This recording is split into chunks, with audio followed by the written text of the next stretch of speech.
Уважаемые коллеги, всем добрый день. Я рада приветствовать вас на коллегии Министерства образования, науки и молодежной политики Республики Коми. Она, условно, можно сказать, у нас с вами итоговая, как завершение учебного года.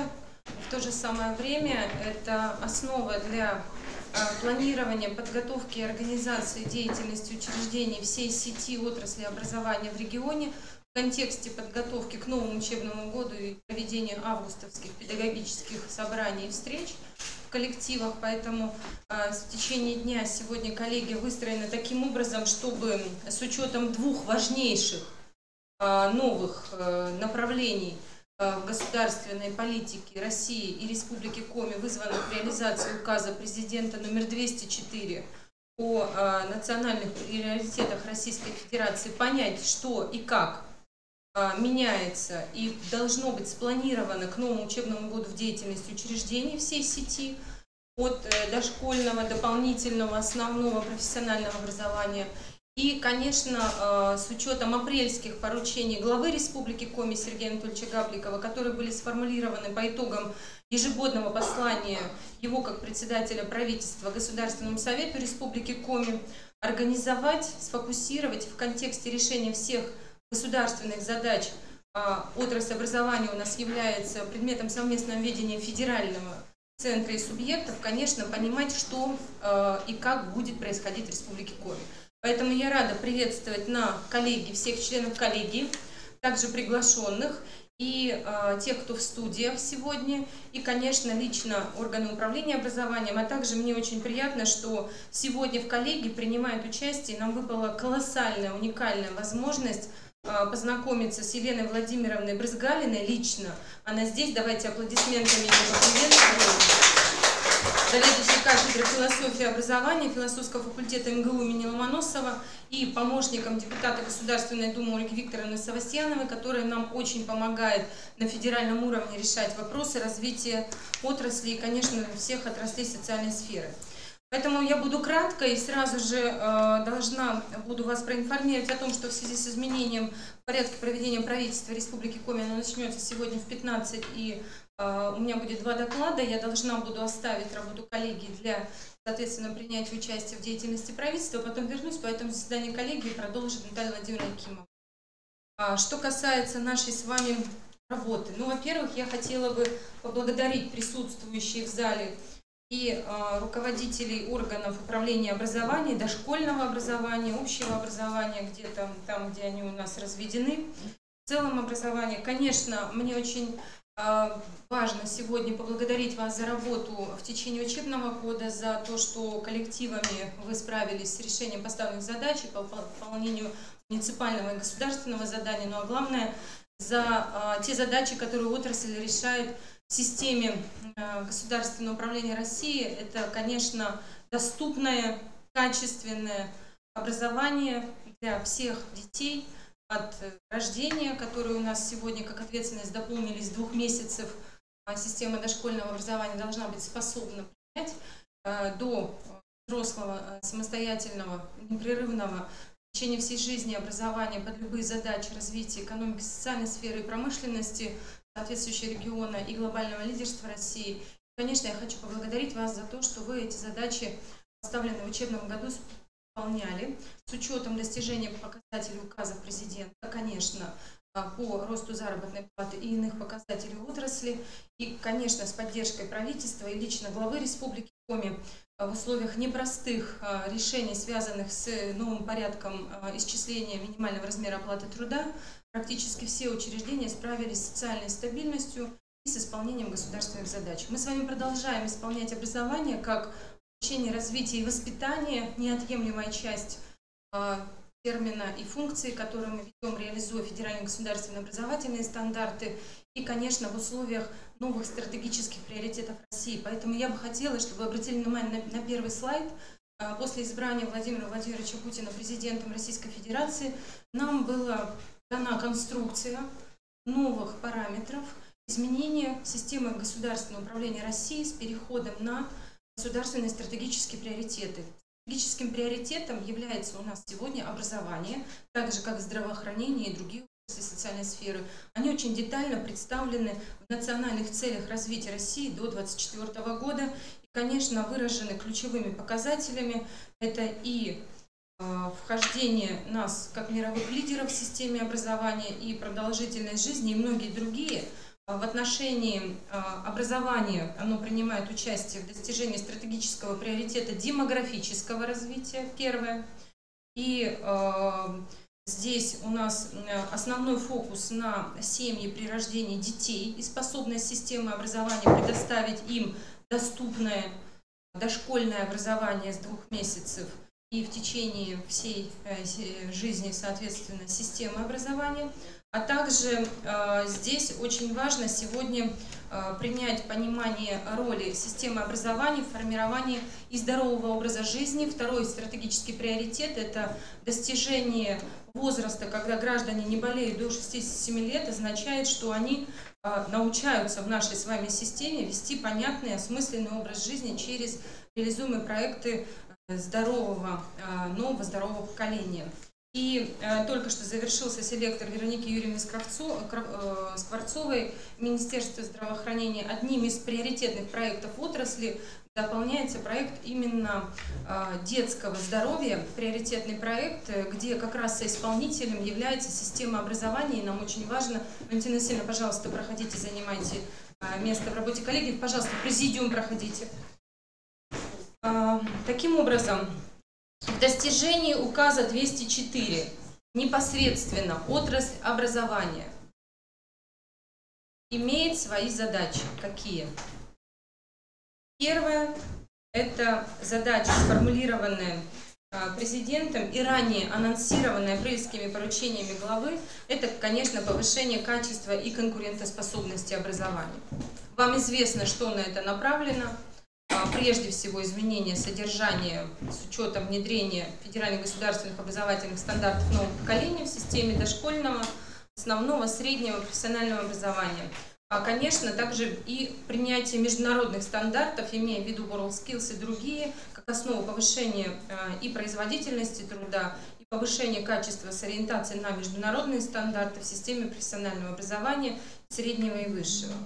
В сфере образование, отдельное внимание я бы хотела обратить на то, что при цели конкурентоспособности российского образования конкретная задача, озвученная по итогам послания президента, это внедрение на уровнях основного общего и среднего общего образования новых методов обучения и воспитания, образовательных технологий, обеспечивающих освоение обучающимся базовых навыков, умений, повышение их мотивации к обучению, вовлеченности в образовательный процесс, а также обновление содержания, совершенствование методов обучения в предметной области технологий. Уважаемые коллеги, ранее вам были поставлены, и преемственность достижения задач, она имеет место быть, что на уровне школы 5 кружков обязательно по направлениям органы управления получали эту задачу, и ее обязаны будут воплотить в жизнь с нового учебного года. Развитие кружковой деятельности. Также проект, который лето сейчас дополнительно был доведен, именно формирование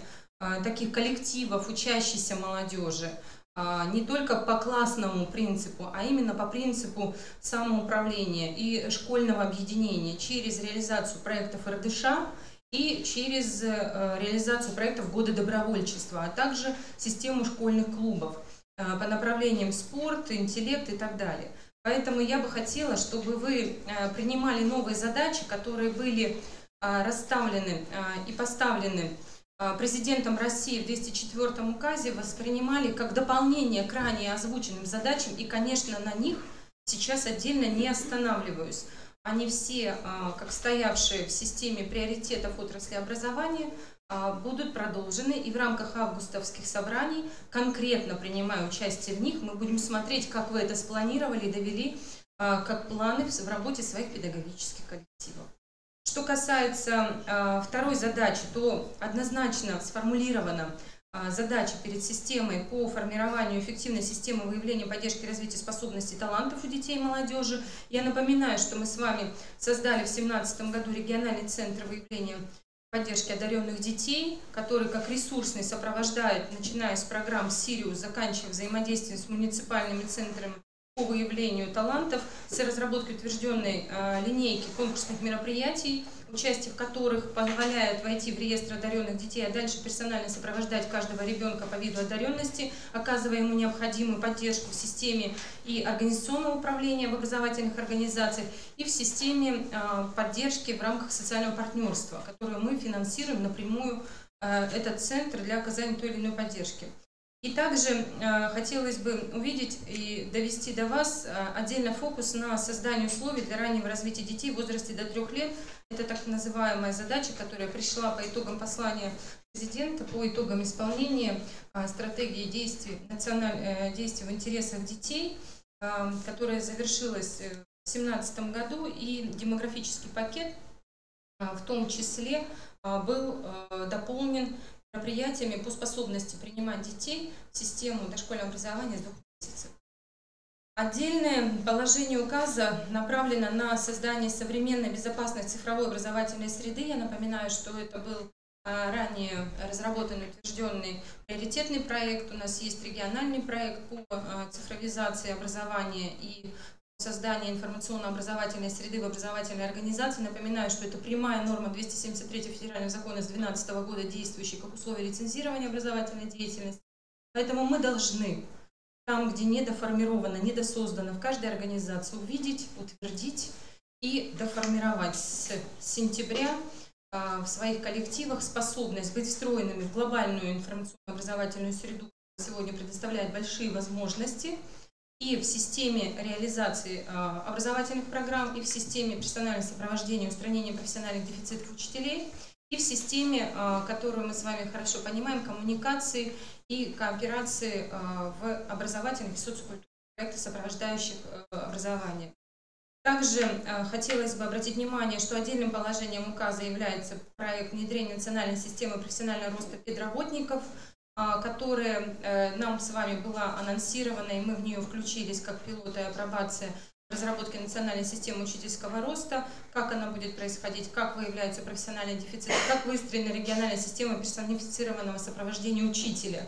Дополню, что Российская электронная школа как общий образовательный высокий контент содержания, говоря об общем образовании и среднем полном общем образовании, хотелось бы сказать, что именно она является основой высокого качества содержания минимального базового в условиях перехода к единому образовательному пространству. Мы с вами говорили, что это, как это будет. Отдельная приоритизация в указе означает, что именно эти направления сегодня проектируются Минобрнауки России как самостоятельные приоритетные проекты.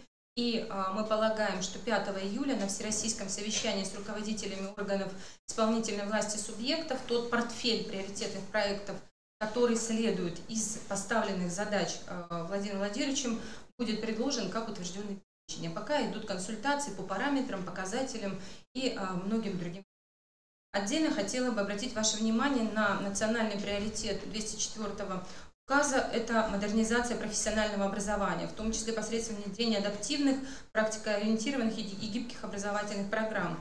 В Республике Коми принято решение о создании Координационного совета по развитию образования. В пятницу он проводит свою первую встречу, и уже до пятницы и в пятницу впервые будут вынесены некие документы, направленные на планы модернизации в системе среднего профобразования. Это большой вопрос, который мы будем отдельно рассматривать, но очень важно, что этот приоритет заявлен как самостоятельный в указе 204 и будет продолжен. Отдельное внимание хотела бы обратить на задачу формирования системы непрерывного обновления работающими гражданами своих профессиональных знаний. Мы в прошлом году с вами создали портал «Открытое образование» именно для того, чтобы обеспечить достижение действовавшего и действующего на сегодняшний день показателя указа президента в части именно повышения доли высококвалифицированного персонала в общем объеме квалифицированного персонала.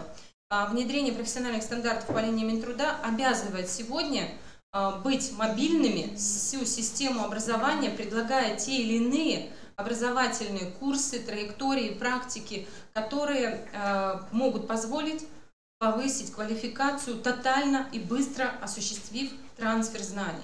Поэтому я благодарю Коми Республиканский институт развития образования за то, что попытка организовать открытые образовательные платформы, доступные безвозмездно образовательные программы для наших педагогов и по линии инклюзии, и образования СОВЗ, и по линии антитеррористической защищенности и безопасности образования, и по многим другим общим компетенциям, которыми должны сегодня владеть педагогические работники, а также иные категории работников, стали доступны. Любой в удобное время может зайти, ознакомиться с базовым содержанием и пройти в дистанции повышение квалификации, получив при этом документ образования, позволяющие подтвердить соответствующую квалификацию. Эта система будет продолжена и в отношении категории педагогического персонала в Республике Коми, и в отношении иных категорий персонала, например, защита ГО и ЧС. Она общая для многих отраслей. Поэтому заниматься просвещением населения и за счет встраивания в единые цифровые открытые образовательные платформы России и за счет формирования своего сегмента открытого образования,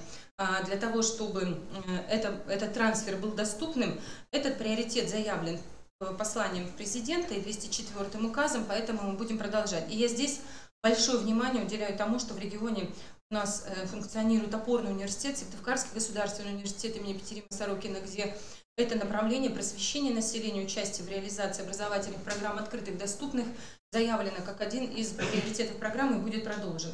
Также я хочу обратить ваше внимание, что дополняется фокус указом 204 на развитие наставничества, поддержку общественных инициатив и проектов в сфере добровольчества. Год добровольца-волонтера в России. Очень часто говорим на селекторах с вами, практически еженедельно смотрим исполнение плана года добровольца. И сегодня многие из вас прикоснутся к нему непосредственно, будет отдельный доклад в рамках коллегии. Я бы хотела, во-первых, обратить ваше внимание на систему наставничества и образования. У нас успешно реализуются проекты по молодым педагогам, по ассоциации, которые Александра Васильевна Штин и многие другие. Так вот, в школу, в садик, в учреждение дополнительного образования, профессионального должны не бояться приходить молодые специалисты, понимая, что их там ждут и есть поддержка. У нас, к сожалению, пока еще сохраняется практика, когда на молодого специалиста смотрят как на конкурента в объем нагрузки, которая может быть сокращена по отношению к базовому преподавателю или воспитателю. Поэтому, конечно, эта культура, как в здравоохранении, мне это сегодня хорошо знакомо, она пока не сформирована. Поэтому я обращаю ваше внимание на развитие этих практик и этого направления работы, которое будет получать поддержку и будет отдельным проектом в образовании, который сейчас за лето будет разработан, предложен и доведен до 15 августа в правительство России, чтобы вы эту деятельность для себя планировали и видели ее как приоритет. Конечно, особое внимание обращаю на направление формирования системы профессиональных конкурсов.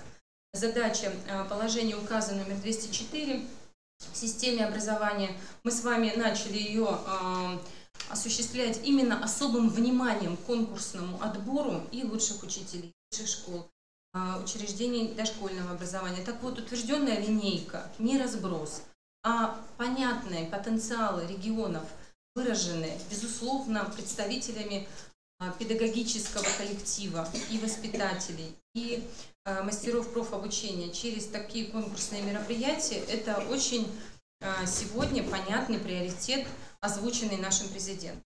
Ну и, конечно, общий приоритет – увеличение не менее чем в 2 раза количества иностранных граждан, обучающихся в образовательных организациях.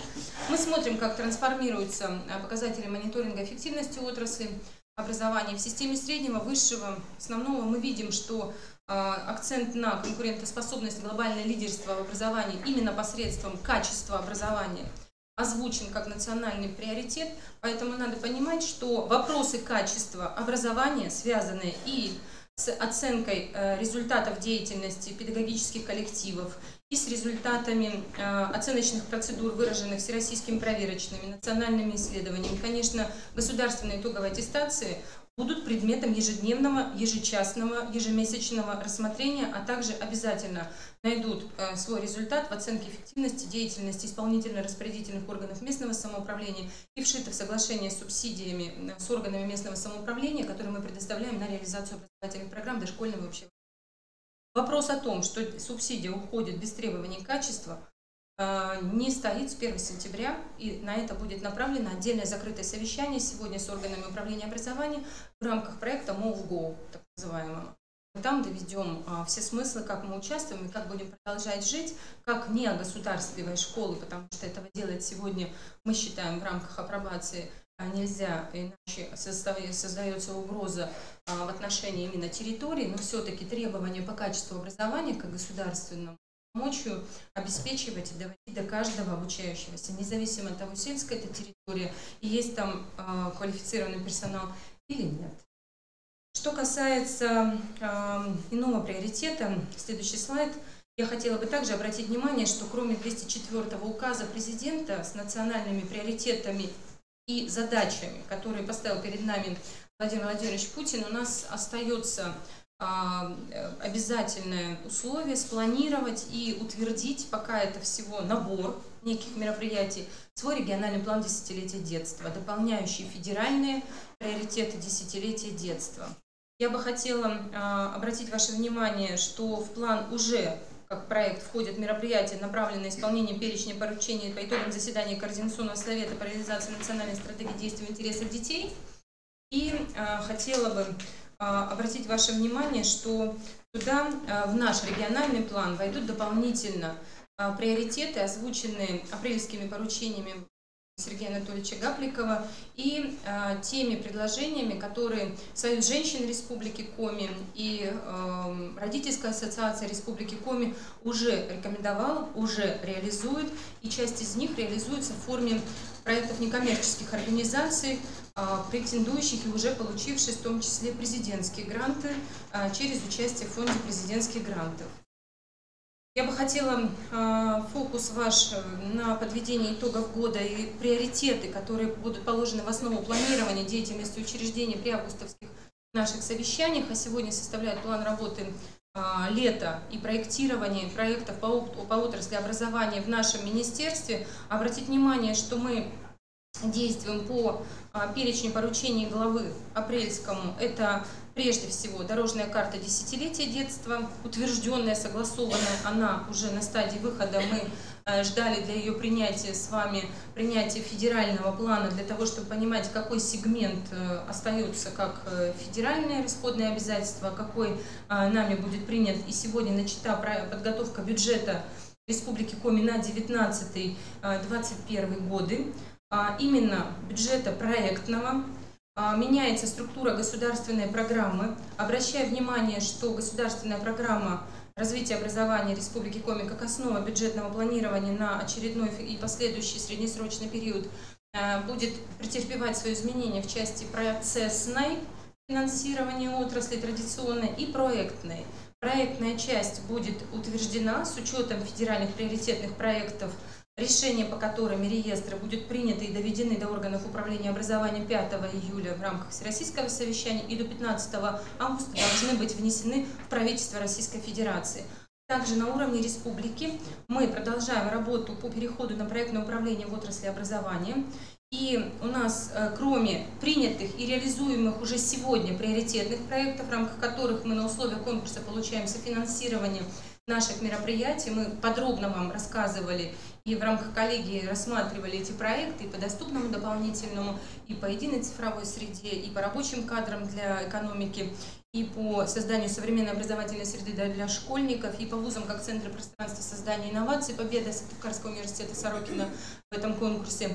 Конечно, мы сегодня еще и реализуем ведомственные проекты. То есть в министерстве проектирование бюджета будет строиться исключительно на второй части измененной государственной программы. Это участие регионов в приоритетных федеральных проектах условия софинансирования. А приоритетные федеральные проекты, окончательный перечень будет внесен 15 августа в правительство России и будет доведен до нас. И, конечно, мы это будем учитывать в бюджетном планировании. А также вторая часть – это наши ведомственные проекты, которым сегодня продолжают быть и утверждаются проекты в части школьной медицины, проекты в части поддержки талантов и многие другие. В части перечня поручений главы хотела бы обратить ваше внимание, что фокус в региональном бюджетировании был принят, и мы используем это как приоритет в бюджетном планировании сегодня в развитии инфраструктуры образования, здравоохранения, культуры, строительства детских садов, школ, модернизации детских поликлиник, ремонт муниципальных музеев. Под культуры мы внимание ваше обращали на деятельность и музеев школьных, и библиотек, и, конечно, кроме музеев и библиотек, участие в проектах театральной педагогики и, конечно, развитие творческих способностей в рамках достижения задач, поставленных концепцией культуры Российской Федерации. Мы ранее анонсировали возрождение художественной самодеятельности. Не только из числа обучающихся мы поддерживаем с вами духовые оркестры, ансамбли, хоровое движение. Речь идет о том, что под культурой в Республике Коми комплекс задач дополняется и деятельностью персонала учреждений. Порой он у нас с вами так загружен, что, конечно, участвовать в художественной самодеятельности и возрождать коллективы, хоровые учреждения и территориальные, если говорить о муниципальных центрах культуры, вам некогда, но я бы хотела ваше внимание обратить здесь на серьезнейшую межведомственную кооперацию. Вы, как начальник управления образования, иногда не видите управление культуры, которое должно работать в помощь вам. Такое же взаимодействие необходимо выстраивать в рамках реализации программ спортивной подготовки и содействия, конечно, всему, что происходит у нас в области физической культуры и спорта. Проекты, которые направлены на формирование здорового образа жизни, как я сказала, относятся к приоритетному проекту компонента «Демография» в разделе, за который ответственно сегодня Министерство здравоохранения России, и будет национальным приоритетом и соответствующим проектом с финансированием, с поддержкой. Что касается еще поручения апрельского Сергея Анатольевича, то мы продолжим поддержку молодых талантов. Здесь нам нужно завершить с вами приоритетный проект по персонифицированному учету. Он государственная задача, полученная регионом.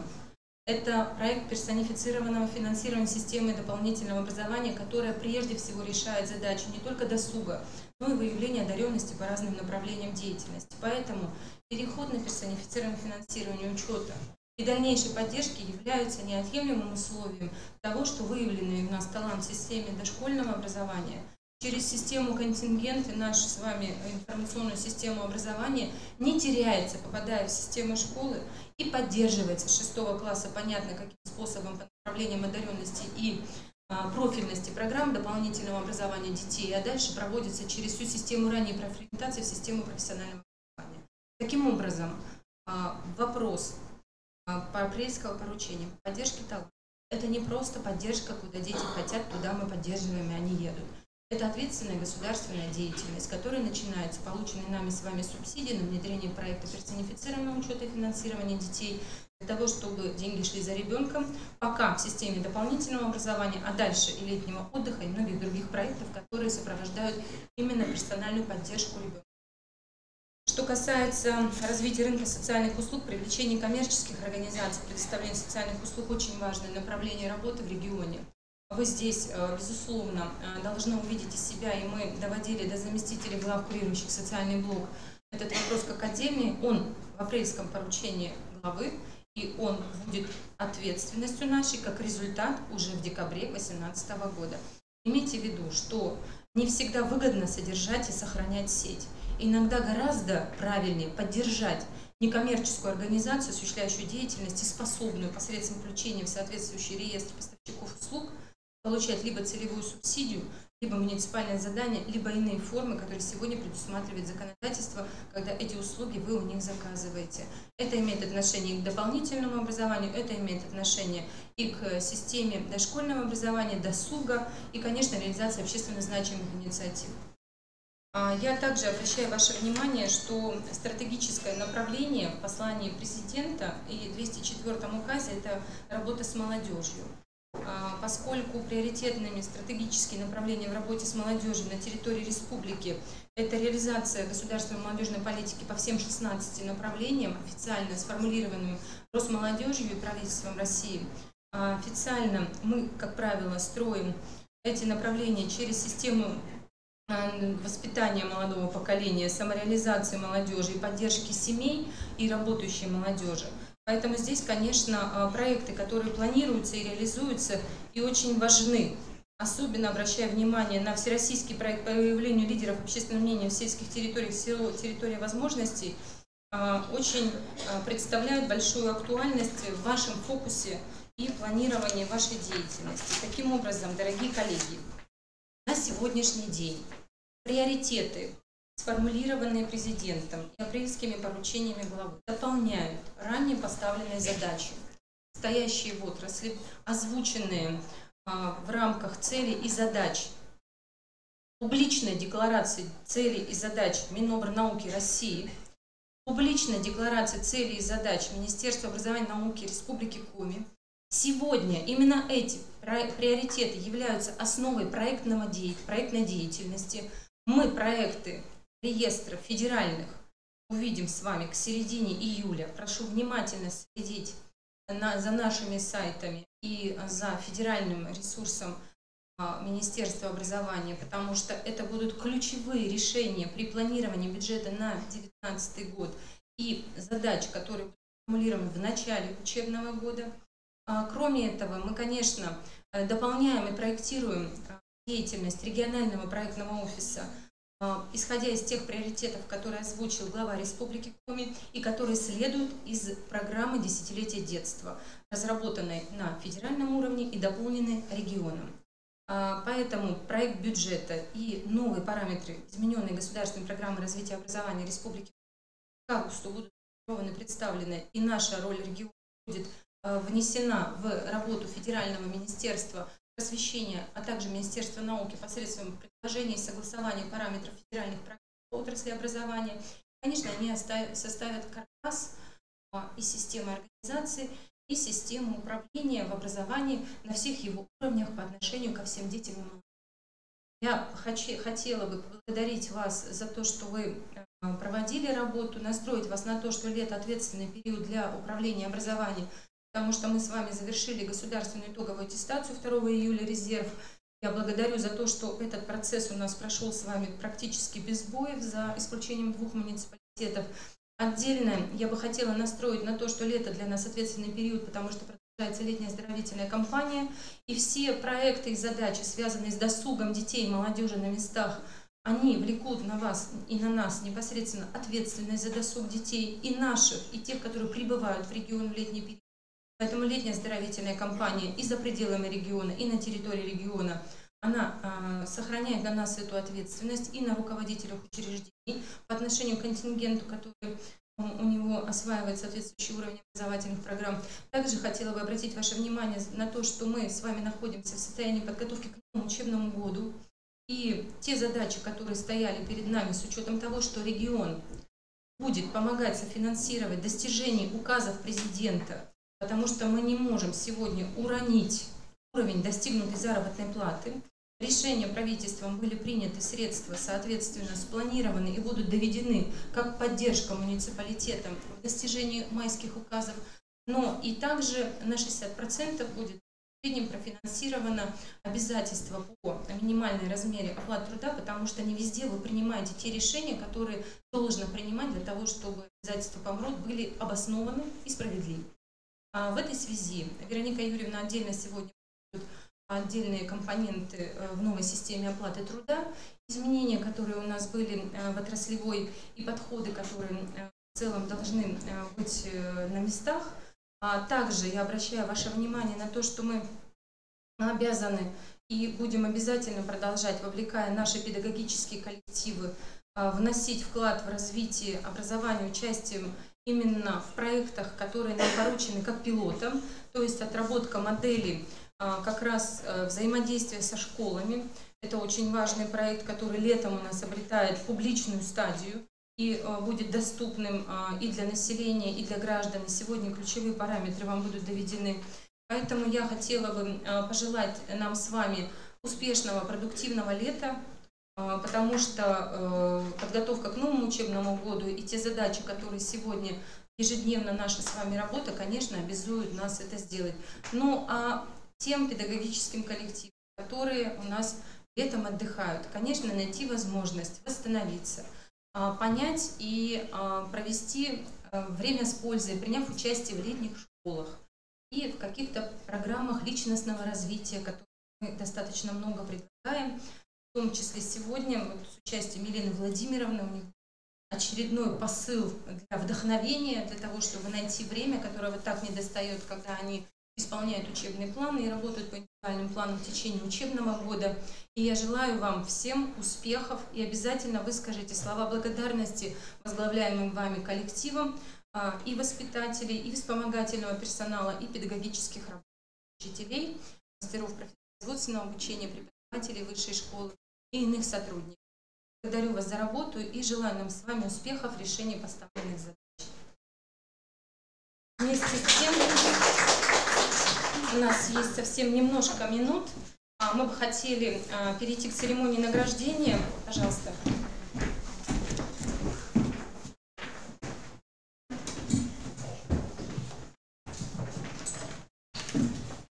Заместитель председателя правительства Республики Коми, министр образования, науки и молодежной политики Республики Коми Наталья Алексеевна Михальченкова открывает церемонию награждения. С 30 января по 15 марта 2018 года проводился всероссийский смотр-конкурс «Образцовый детский сад».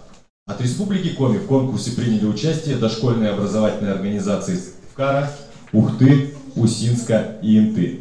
По итогам конкурса 14 дошкольных образовательных организаций признаны победителями и вошли в 1000 лучших детских садов по стране.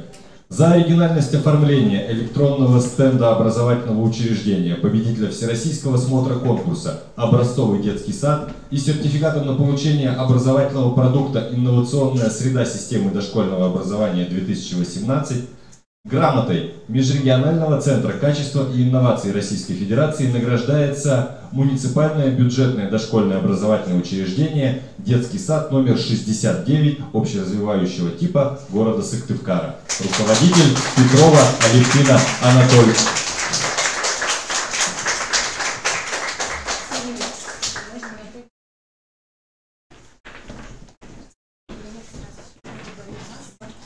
Также награждается детский сад номер 8 компенсирующего вида города Сыктывкара. Симптомова Светлана Ильгизовна.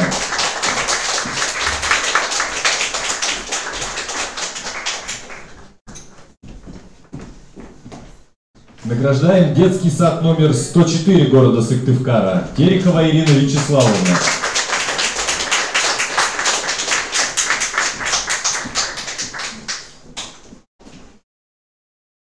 Детский сад номер 5 города Сыктывкара. Романенко Светлана Николаевна.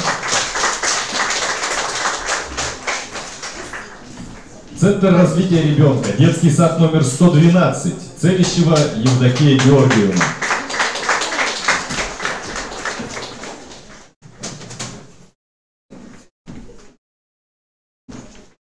Детский сад номер 79 города Сыктывкара. Подольская Елена Евгеньевна.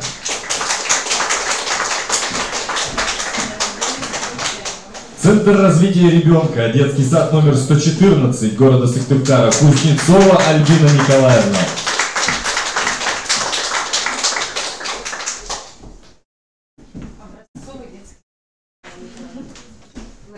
Детский сад номер 106 общеразвивающего вида города Сыктывкара. Руководитель Гойман Наталья Ефимовна.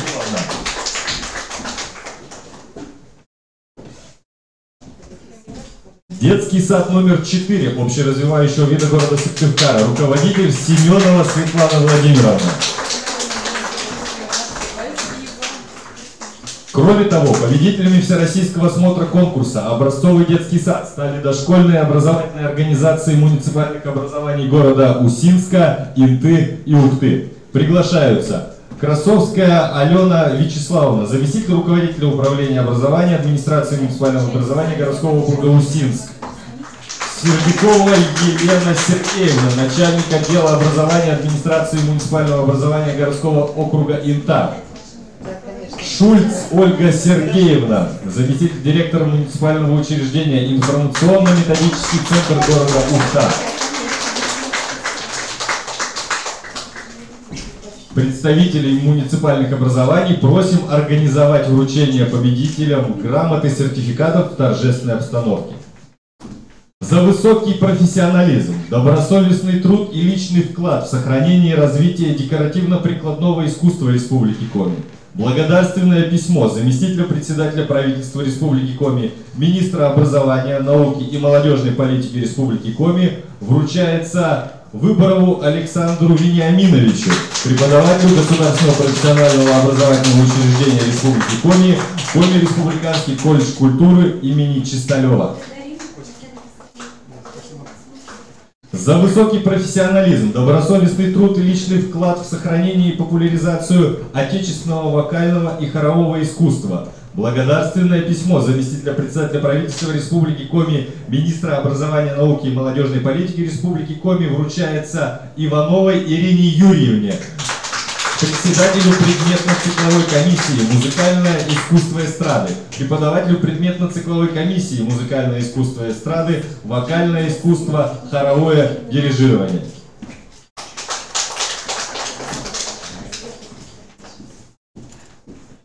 Для приветственного слова приглашается уполномоченный при главе Республики Коми по правам ребенка Струтинская Нелли Леонидовна.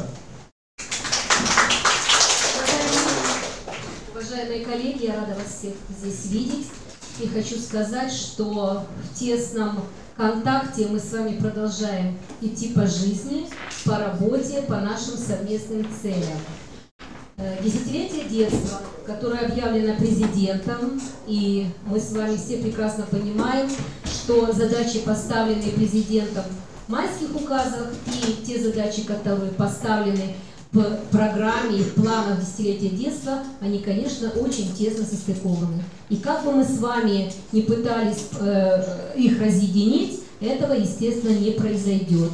Десятилетие детства, в центре ребенок. Ребенок, ради которого мы с вами живем и работаем, и показываем результаты своей работы. И я сегодня поздравляю всех тех, кто получил сегодня благодарности.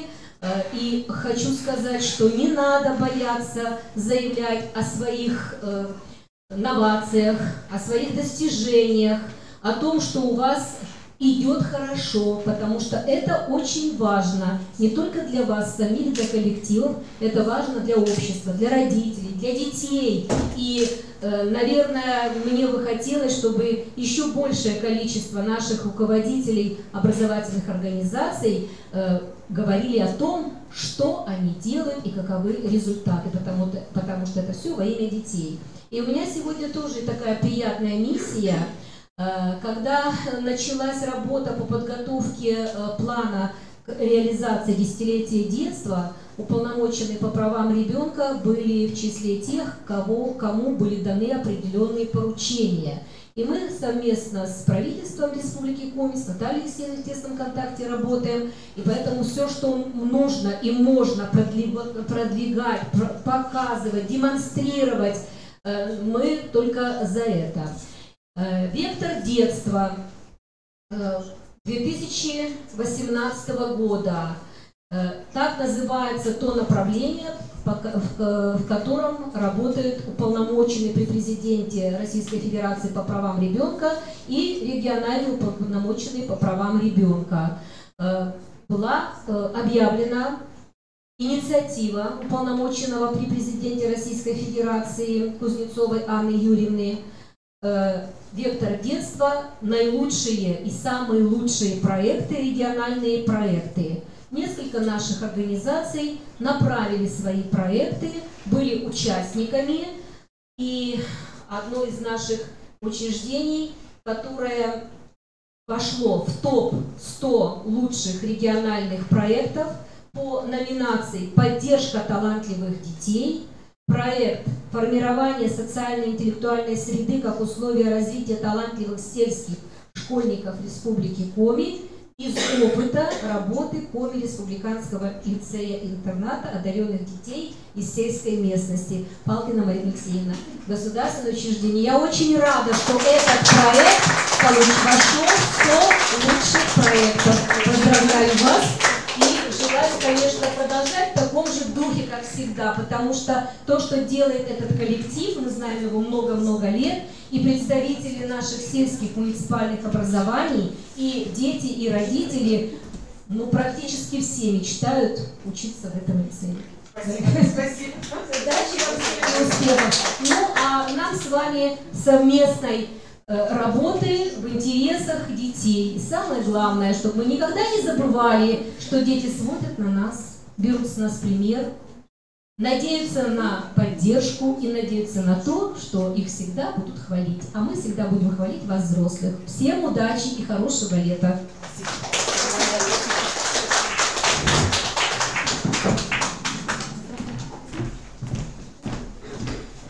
Уважаемые коллеги, по поручению Натальи Алексеевны разрешите продолжить нашу коллегию и предоставить слово Елене Владимировне Брызгалиной, помощнику депутата Государственной Думы Российской Федерации, Ольге Викторовне Севастьяновой. Мы вам предоставляем слово. Возможно, включите, пожалуйста, Добрый день, уважаемые коллеги. Помимо моего содержательного выступления, которое запланировано в программе, я хотела бы выполнить поручение Ольги Викторовны Севастьяновой. Ольга Викторовна передает теплый прием всем участникам сегодняшней коллегии. Она называла имена многих, которые сегодня в том числе получали награды. Тех, кто развивает систему образования в Коми. Пользуясь случаем, от ее имени, от себя лично поздравляю с завершением учебного года. К сожалению, в графике Ольги Викторовны сегодня совпали несколько мероприятий.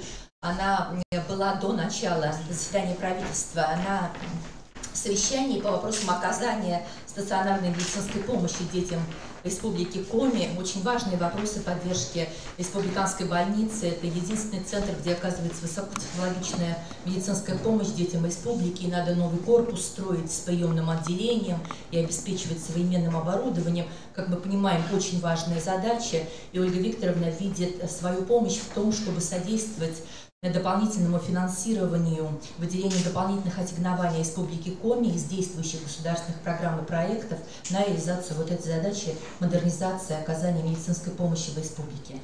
Это очень важное совещание, но для Ольги Викторовны не менее значима была сегодняшняя встреча с вами. Она очень сожалеет, что она не состоялась.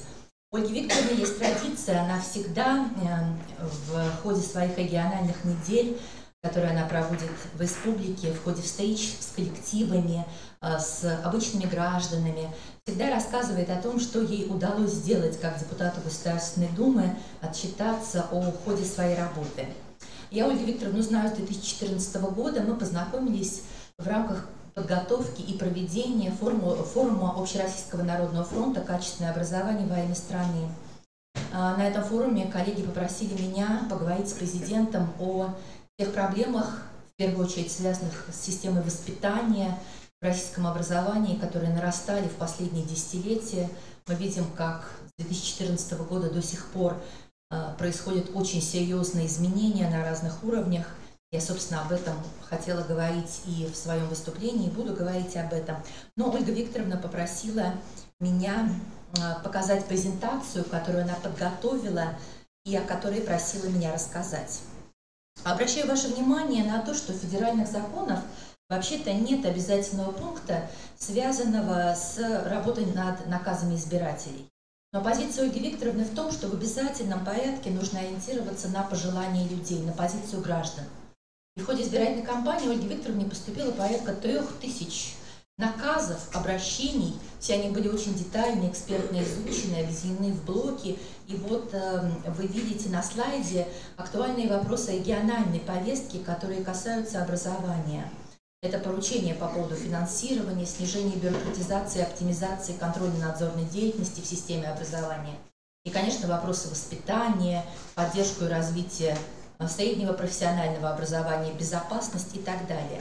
И вот эта региональная повестка в значительной степени связана с федеральной повесткой.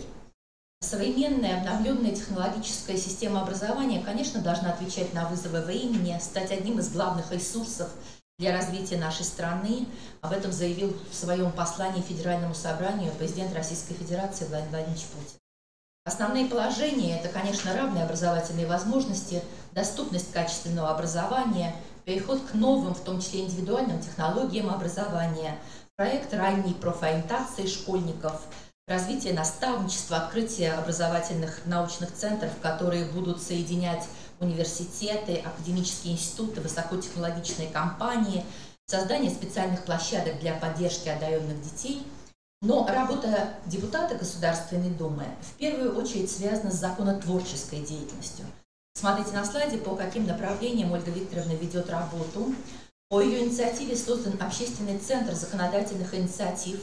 Это региональная площадка, которая соединяет экспертов, активных граждан, особенно молодежь, общественные организации. Это очень эффективный канал для того, чтобы законодательные инициативы можно было соотносить с позицией избирателя республики. И не случайно здесь на слайде именно информация об этом общественном центре находится в центре слайда. В 2017 году приоритетные свои задачи Ольга Викторовна видела в сфере финансирования регионального бюджета. Вы знаете лучше меня о тех проблемах, которые были. Долги, коммерческие кредиты региона. Смотрите, что удалось сделать. Не обсуждая детально, как вообще в стране изменились отношения межбюджетные, как развернулось законодательство в сторону формирования социально ориентированного бюджета, хотелось бы обратить внимание на то, что сделано для Республики Коми. Впервые в 2018 году непосредственно для республики, посмотрите на цифры, 6 миллиардов. Впервые Республика Коми получила право на бюджетный кредит. После его получения эффект от экономии на процентах может составить 500 миллионов рублей в год. Другая цифра – 24 миллиона рублей. Это дотация, которая выделена республике для реализации программы устойчивого развития сельских территорий. 260 миллионов 170 тысяч рублей. В таком размере в республику поступят дотации за достижение наивысших темпов роста налогового потенциала по итогам 2016 года. В 2018 году на федеральном уровне работа депутата Савастьяновой в том, чтобы, работая с профильными министерствами, увеличить поступление денег в регион из федерального бюджета. Например, уже сейчас удалось депутату решить вопрос о дополнительном выделении средств на строительство 3 сельских школ. Выделено в 2 раза больше автобусов, которые соответствуют требованиям безопасности для перевозки детей. И то, что уже сделано, делает более актуальной задачу эффективной работы исполнительной власти. Школы надо построить, и автобусы надо вывести на маршруты. И работа власти, конечно, должна быть под контролем общественности. Работа будет продолжаться на региональном уровне в разных форматах. Вопросы социальной сферы, образования, здравоохранения приоритетны для Ольги Викторовны. Вы знаете, какие изменения произошли в 2017 году в федеральном законодательстве. Я напомню с помощью следующего слайда, какие решения приняты.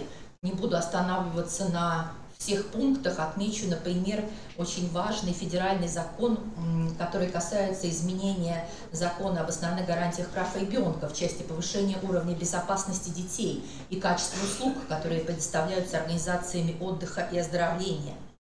Изменения в статье 71 Федерального закона об образовании в части предоставления абитуриентам из числа инвалидов права на внеконкурсный прием на обучение по программам бакалавриата и программам специалитета в пределах установленной квоты при условии успешного прохождения вступительных испытаний путем подачи заявления в нескольких вузах. Один из последних, 21 июля, федеральный закон о внесении изменений в статью 47 о выплате компенсации педагогическим работникам за работу по подготовке и проведению итоговой аттестации по образовательным программам основного общего и среднего общего образования. На следующем слайде вы видите вопросы, которые сейчас у Ольги Викторовны в работе. А вот на следующий слайд я бы обратила особое внимание. Это не какие-то большие федеральные программы, это не громкие федерального уровня акции с многомиллионными участниками. Это то, что я бы назвала малыми делами с большим эффектом. И мы в системе образования хорошо знаем, что это такое. Это вложение в конкретных людей, участие в жизни конкретных детей, конкретных коллективов. Например, открытый благотворительный конкурс журналистских работ, который объявила Ольга Викторовна на тему семьи, материнства, отцовства и детства «Моя семья, мое богатство». Конкурс направлен на то, чтобы средства массовой информации как можно шире и активнее обсуждали вопросы, связанные с ценностями семейного воспитания, чтобы были доступны лучшие опыты, лучшие практики. Что могут сделать ваши образовательные организации? Взаимодействовать со СМИ, чтобы СМИ, местное радио, телевидение, местная пресса наполнилась бы публикациями, репортажами содержательными, наполнились бы реальными голосами и фамилиями, чтобы вот этот лозунг «Моя семья, мое богатство» стал конкретным, близким многим людям. Второй конкурс, тоже уже зарекомендовавший себя, открытый благотворительный конкурс по выделению малых грантов на развитие культурных инициатив городов и районов Республики Коми. «Северная мозаика». Посмотрите на цифру, если не очень хорошо видно. 2017 год было 80 заявок, выделено 15 грантов. 2018 год чуть меньше заявок, 69, выделено 14 грантов. Я вам открою небольшой секрет, вы уж Ольге Викторовне не передавайте. Но Ольга Викторовна уже приняла решение о том, что конкурс следующего года будет посвящен летнему отдыху. Поэтому в преддверии лета у вас есть возможность продумать заявку. Какой бы творческий коллектив можно выдвинуть на этот конкурс. Там и физические лица могут участвовать, и даже юридически неоформленные, как самостоятельные коллективы, организации творческих людей. Смотрите на последний блок информации. Конкурс детских эссе. «Я сумею, я смогу». Тоже старт только будет объявлен официально в ближайшее время. Но вы уже можете рассказать участникам по группам, по возрастам, 4-6 класс, 7-9, 10-11. Очень важная тема. Что я могу сделать для своего села, для своего города, для своей республики? И подвожу итог. Если в 2017 году внимание депутата Севастьяновой было приковано к бюджетным проблемам, то в 2018 году, сохраняя, конечно, внимание к важным вопросам бюджета, Ольга Викторовна хотела уделить больше внимания проблемам муниципального уровня. Ольга Викторовна, как вы знаете, всегда открыта к обращениям. Ее сердце принадлежит Коми, у нее хватает силы, и, прямо скажем, меня это восхищает, откликаться на каждое обращение. Тем более в связи с проблемами образования. От образования, конечно же, зависит наше будущее. Спасибо. Так, Наталья Владимировна, посоветуйте, пожалуйста, как я понимаю, время, которое в программе отведено на мое выступление, немножко сдвигается. Да, продолжайте, пожалуйста. Хорошо. Немножко сдвигаемся с повестки, но мы, уважаемые члены коллегии, уважаемые участники коллегии, мы все-таки будем выдерживать тот порядок, который у нас предусмотрен, и первый небольшой перерыв мы сделаем так, как он предусмотрен после выступления по волонтерской деятельности. Поэтому сейчас, Елена Владимировна, продолжайте, пожалуйста. Спасибо. Уважаемые коллеги, я благодарю за возможность поделиться с вами своими результатами научных исследований, своими соображениями по поводу актуальных задач духовно-нравственного воспитания для российского образования. Я специально не готовила презентацию, потому что, мне кажется, немножко за вот этими клиповыми формами визуальной информации мы можем потерять смысл, если речь, конечно, не идет о цифрах и каких-то официальных формулировках. Давайте с вами поговорим. Я философ профессиональный, я не могу не начинать с понятий. Давайте задумаемся, почему мы с вами всегда употребляем вместе понятие духовное, нравственное, духовно-нравственное воспитание. Дело в том, что есть несколько точек зрения по поводу соотношения понятий духовное и нравственное. Первая позиция говорит, что духовность – это понятие религиозное, а нравственность – понятие светское. И те, кто так считают, говорят, что нужно употреблять понятие духовно-нравственное для того, чтобы соединить религиозное и светское. Есть вторая позиция. Нравственность распространяется на повседневную жизнь людей, а духовное охватывает высшую сферу – бытие человека. Когда те, кто соединяет в единое понятие духовно-нравственное воспитание, два термина, пытаются соединить различные аспекты бытия человека, повседневный и высший. Я придерживаюсь третьей позиции. Я считаю, что нравственные нормы – это основание для духовного развития человека. И задача системы образования не просто в виде знаний передать систему нравственных ценностей, а на базе их способствовать развитию духовности, духовного сознания и самосознания сначала молодого человека, а потом он это пронесет через жизнь. Нравственные нормы сначала усваиваются, конечно, в формате знаний. Это добро, это зло, это должное, это не должное, это можно, это нельзя.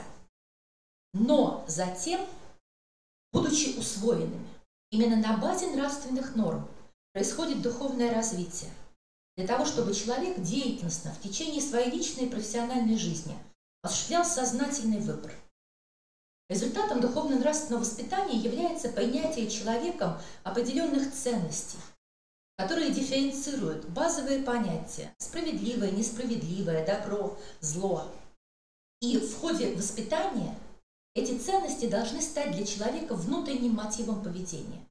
Будучи социальными по своей природе, эти ценности должны быть присвоены, потому что тогда, после присвоения, человек в конкретном поступке будет соединять индивидуальную ценность и ценность общественную. Именно в силу этого, возвращаясь к началу выступления, я поясню, почему, мне кажется, позиция 1 и 2 по поводу трактовки понятия духовно-нравственное некорректна. Нельзя ограничивать сферу употребления понятия нравственность только повседневностью и относить духовность лишь к проявлениям жизни в высшем качестве. Нравственное – это база. Подлинная духовность не существует вне нравственности. Поэтому понятие духовное и нравственное мы соединяем не случайно. Итак, если результатом духовно-нравственного воспитания являются ценности, их усвоение не в виде абстрактных понятий, а в виде мотивов, мотивационной стороны деятельности человека. Что такое тогда понятие ценности? Это тоже не такое простое понятие. Во-первых, о ценности мы можем говорить как о объекте.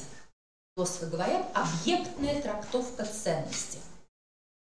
Когда человек считает какой-либо объект благом, потому что он удовлетворяет его потребности. Интересно, что, например, и на уровне законодательства недавно принятый закон о ввозе и вывозе культурных ценностей, ценности относятся именно к объектам. Эту трактовку мы используем в обыденной жизни. Например, в бассейне мы можем увидеть объявление «Сдавать ценности на хранение администрации». Это именно трактовка ценности как объекта. Вторая трактовка устанавливает связь. Ценность как связь между субъектом и объектом. Тогда ценностью является не сам объект, а некоторые его свойства полезности для человека.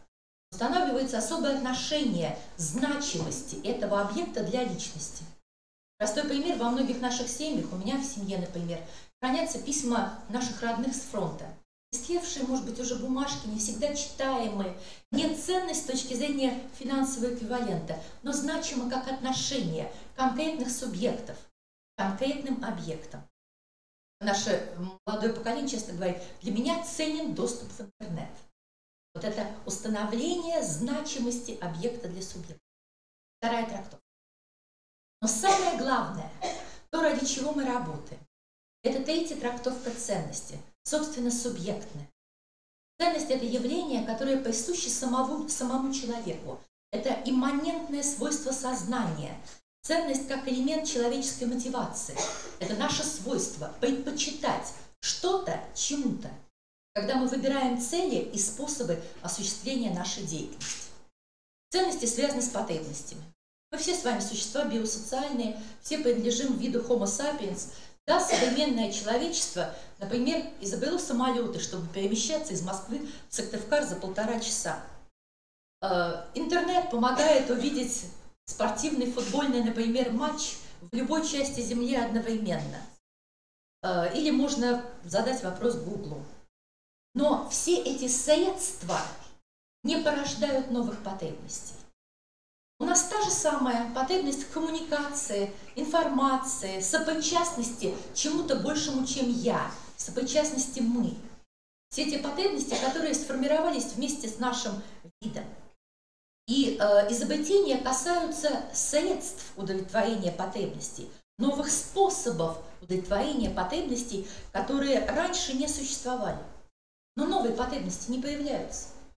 Ни самая красивая и новая еда, ни новые способы ее приготовления, ни способы сервировки стола не влияют на природу нашей пищевой потребности. Точно так же потребность в формировании, когнитивная потребность в знании не меняется в зависимости от того, удовлетворяет ли ее наш школьник в интернете или в общении с нами. Что значит вот эта связь ценностей с потребностями? Это значит, что все индивиды имеют одинаковый набор потребностей, а значит и универсальные ценности. И мы различаемся тем, как актуализированы ценности в нашей системе. Эта актуализация зависит от исторической традиции страны, от цивилизационного типа культуры, от личностных каких-то особенностей. Но пул ценностей, набор один. И различия возникают потому, что наличие потребности не автоматизирует поведение человека. Мы свободны в выборе способов и средств удовлетворения потребностей в конкретной ситуации. У нас есть, например, свобода предпочесть одну потребность удовлетворению другой потребности, например, в критической ситуации. Человек, который жертвует своей жизнью, тоже понимает, что жизнь – это ценность. Но он считает, что для общего блага его личная жертва в конкретной ситуации в иерархии ценностей выше. Какие ценности должна транслировать современная российская система образования? Я оставлю за пределами нашего обсуждения достаточно проблемную точку, вот какую. Если вы посмотрите различные документы Российской Федерации, уровни стратегий и доктрин, мы с вами можем увидеть некоторое несовпадение перечисления ценностей. Ну, например, доктрина информационной политики, стратегия развития воспитания содержат отсылы к так называемым традиционным ценностям российского общества. Но не во всех документах эти ценности названы, а если они названы, то эти наборы не совпадают. Но тем не менее, если говорить о системе образования, то ключевой документ, где вот этот набор ценностей, как желаемых результатов образования сформулирован, это, конечно, концепция развития воспитания в Российской Федерации на период до 2025 года. Как вы помните, она принята в 2015 году и устанавливает, что стратегия опирается, цитирую, на систему духовно-нравственных ценностей, сложившихся в процессе культурного развития России, таких как человеколюбие, справедливость, честь, совесть, воля, личное достоинство, вера в добро, стремление к исполнению нравственного долга перед самим собой, своей семьей и своим отечеством. Вот в последние годы, как вы знаете, Министерство образования в соответствии с поручением президента ведет работу над уточнением не только предметного содержания стандартов, но и уточнения воспитательной компоненты в стандартах. Я лично участвовала в работе Министерской комиссии, которая трудилась над уточнением воспитательного компонента стандартов начального образования. Как вы знаете, сейчас продолжается работа по доработке стандартов среднего образования для старшей школы. То есть можно констатировать, что в современной России имеется явно сформулированный запрос от государства как субъекта образования по содержанию ожидаемых результатов образования в части духовно-нравственного воспитания. То есть для современной российской школы таким образом актуализируется вопрос о том, как выстроить систему адекватную на основании вот этой эксплицированной из документов ценностной матрицы. Представляется важным отметить, что выстраивание такой системы должно учитывать позицию, которую в свое время сформулировал философ Иммануил Кант, российский философ Кёнигсберг. Кант говорил, что гносеологическая верификация ценностей невозможна. Вот что это значит? В отношении ценностей нельзя сказать, они истинны или ложны. Ценности могут быть общезначимыми, общеобязательными, актуализированными или нет, но они не могут быть истинными или ложными. Ну, например, что мы можем оценивать как истинное или как ложное? Не потребность, а некий способ ее удовлетворения. Например, здоровье для нас ценность, тогда мы говорим, если человек курит, то он выбирает способ, который не ведет к достижению цели здоровья. Если он занимается в спортивном зале, мы говорим, да, адекватно, средства цели. Но сами по себе истинные не относятся к ценностям. Вот из этого, казалось бы, философского развлечения истин и ценностей вытекает очень важный вывод для системы образования. Доказывать и обосновывать ценности – это путь не очень перспективный. Доказывать и обосновывать можно знания. Делать это рационально. А вот ценности нельзя рассматривать только исключительно в рамках знаниевых результатов образования. Ведь не наша цель, чтобы ребенок нам воспроизвел «я считаю добром» и двоеточие. Наша цель в том, чтобы ценность стало внутренним мотивом, основанием для деятельности. Вот когда в системе образования сегодня мы иногда смешиваем знаниевую и компетентностную установку, почему это происходит? Потому что акцент формы государственной аттестации на знаниевых результатах. Мы понимаем, как аттестация важна. Вот это смешение знаниевого и компетентностного подхода создает очень непростой контекст для обсуждения проблем воспитания в современной российской школе. Потому что периодически возникает вопрос, а как оценивать и надо ли вообще оценивать воспитательные результаты образования? Каким способом?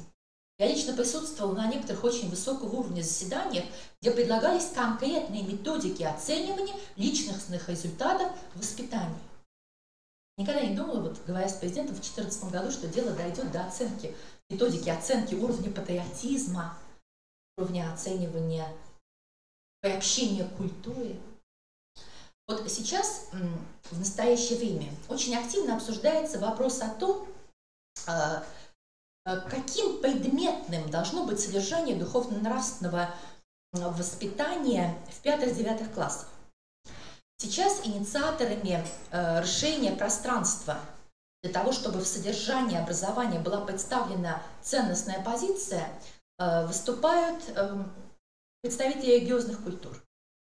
Причем достигнут консенсус между религиозными общинами православными, исламскими, буддистскими, иудаистскими. Представители традиционных религиозных общин считают, что в предметном содержании общего образования должно быть предусмотрено изучение религиозной культуры. Буквально как отдельный предмет. В обсуждение сейчас вовлечены организаторы образования и педагоги. Я считаю, что, конечно, вопрос очень тонкий. Потому что если расширять преподавание курсов по основам религиозных культур, нужно учитывать нынешнее состояние основных образовательных программ. Очень неоднозначное отношение родительской общественности. Мы же понимаем с вами, какие длительные сроки нужны для того, чтобы методически хорошо подготовить введение отдельного школьного предмета. Начиная от задач подготовки квалифицированных преподавателей. Но если вы вспомните, что сейчас в университетах России ведется подготовка по направлению теология. Это одно из официальных направлений, им нужно где-то работать. Вот возникает инициатива ввести такой предмет, чтобы квалифицированные выпускники этих отделений кафедры теологии могли пойти в наши школы. Конечно, я признаю большое влияние религиозной традиции на формирование российской культуры, на жизненные практики народов России. Высоко оцениваю значимость религиозных традиций для современного российского общества. Но вопрос о том, нужен ли нам отдельный предмет с 5 по 9 класс, специально предметно ориентированный, это вопрос очень серьезный. Я буквально в конце мая вернулась из Китая, где проводила совместные научные исследования именно по проблемам духовно-нравственного воспитания. Вот в китайских школах и китайских вузах есть такой отдельный предмет. Единые государственные программы, единые учебники. Именно через предмет происходит воспитание. Но мне кажется, в нашей российской системе образования мы пока не исчерпали потенциал нынешней структуры и содержания учебных предметов, которые уже предусмотрены в ГОСе. Возможно выделить даже несколько направлений действий для того, чтобы достигнуть качественные результаты духовно-нравственного воспитания. Во-первых, конечно же, необходимо повышение качества преподавания гуманитарных предметов. В течение последних лет широкое обсуждение прошли концепции преподавания ряда школьных предметов, в том числе социогуманитарного цикла, русского языка, литературы, принят историко-культурный стандарт. В течение 2 лет, я тоже участвовала в работе комиссии, разрабатывалась новая концепция преподавания обществознания в школе. Гуманитарное образование в современной российской школе направлено на то, чтобы каждый гражданин страны получал знания, адекватные уровню развития современной гуманитарной науки. Гуманитарная культура способствует формированию личности с развитой ценностной сферой. Изучение гуманитарных наук, чтение гуманитарных текстов – это формирование культуры понимания мира. Потому что гуманитарная наука связана, конечно же, и со знаниями, но самое главное связано с пониманием, с интерпретацией знаний на основе ценностей. Поэтому сейчас для школы актуальны вопросы поиска адекватных форм преподавания гуманитарных наук, которые бы учитывали клиповое мышление, трансформацию текстовой культуры, дигитализацию среды. И подготовка учителей должна быть связана с актуализацией компетенций, обеспечивающих готовность учителя вести диалог по самым сложным вопросам. Первый, наверное, учитель, к которому приходят с непростыми социально-экономическими вопросами, в том числе с обсуждаемыми в семье, это учитель обществознания и истории в школе. Диалогичное взаимодействие педагогов и учащихся как раз и обеспечивает эмоциональное восприятие ценностей, стимулирует самоопределение как источник нравственного осмысления ценностей и смыслов. В преподавании гуманитарных наук очень важно создать условия для того, чтобы анализировать проблемные ситуации, когда одновременно активизируется и когнитивная познавательная сфера, и сфера нравственных способностей. Конечно, в содержании любого школьного предмета, я сегодня говорю в основном о школе, присутствуют знания о человеке, знания о гуманизме. Но вот эту гуманитарную составляющую математического и естественно-научного образования тоже нужно выявлять. Любая дисциплина в школе должна стать одной из наук о человеке. Но, к сожалению, много других примеров. Я позволю себе негативный пример. Послушайте, как звучит одна из задач. С хозяйством фермера справятся 10 работников. Каждый работник в день съедает булку хлеба и другие продукты. Фермер принял на работу работника из ближнего зарубежья. Дальше в задаче указывается, какой национальности принятый работник. Ест он за 4 работников, работает за 10. Фермер, видя такую работу, идет указание национальности, уволил лишних работников, сколько булок хлеба экономит теперь фермер. Но неужели нам важно, чтобы навыки счета формировались в условиях разжигания межнациональных конфликтов? Гуманитарность изначально предметному содержанию некоторых школьных предметов не присуща, но она должна раскрываться именно в процессе образования. В этом и высокая миссия учителя и потенциал нашей школы. Определенную проблему, конечно, составляет распространение среди школьников прагматизма в отношении к школьным предметам, которые, как им кажется, дальше для профессионального развития не нужны. Часто школьники, да я и со студентами сталкиваюсь с такой позицией, видя в названии, в расписании предмета, говорят: ой, этот предмет мне не нужен. Я преподаю, например, философию на юридическом факультете, мне студенты говорят: мы пришли за конкретным дипломом юриста, как я продам будущему работодателю запись в дипломе философии или современное естествознание. Давайте вернемся к тому, что ценности – это не предмет доказательства. Нам очень сложно продемонстрировать вот такой сиюминутный, выражаемый в неком финансовом эквиваленте эффект приобщения к ценностной культуре. И вообще проблема, нужно ли это? Нужно ли говорить, что если ты будешь действовать в рамках традиционной системы ценностей, ты что-то за это получишь? Вот мне кажется, что в самой постановке вопроса о том, что нам нужно доказывать значимость результатов воспитания, содержится некоторая проблема. Конечно, прагматический смысл преподавания многих аспектов содержания школьных предметов можно пояснить. Но желаемого эффекта, если мы будем вставать на путь прагматического обоснования приобщения к ценностям, мы можем не достичь. Потому что, по сути, духовно-нравственное воспитание – это, если не преодоление, то противостояние всеобщему прагматизму, коммерческой ориентированности как поведенческим ориентирам. Духовно-нравственное воспитание, как я уже сказала, очень тесно связано с эмоциональной сферой. И реализовано оно может быть непосредственно через эмоциональное переживание, через рефлексию над духовной сферой. Это очень важный компонент личностного развития молодых людей. И здесь огромная роль принадлежит внеклассной работе, потому что именно она связана с активной деятельностью, раскрывает разные для молодого человека аспекты взаимоотношения людей друг с другом, с основными институтами общества и государства.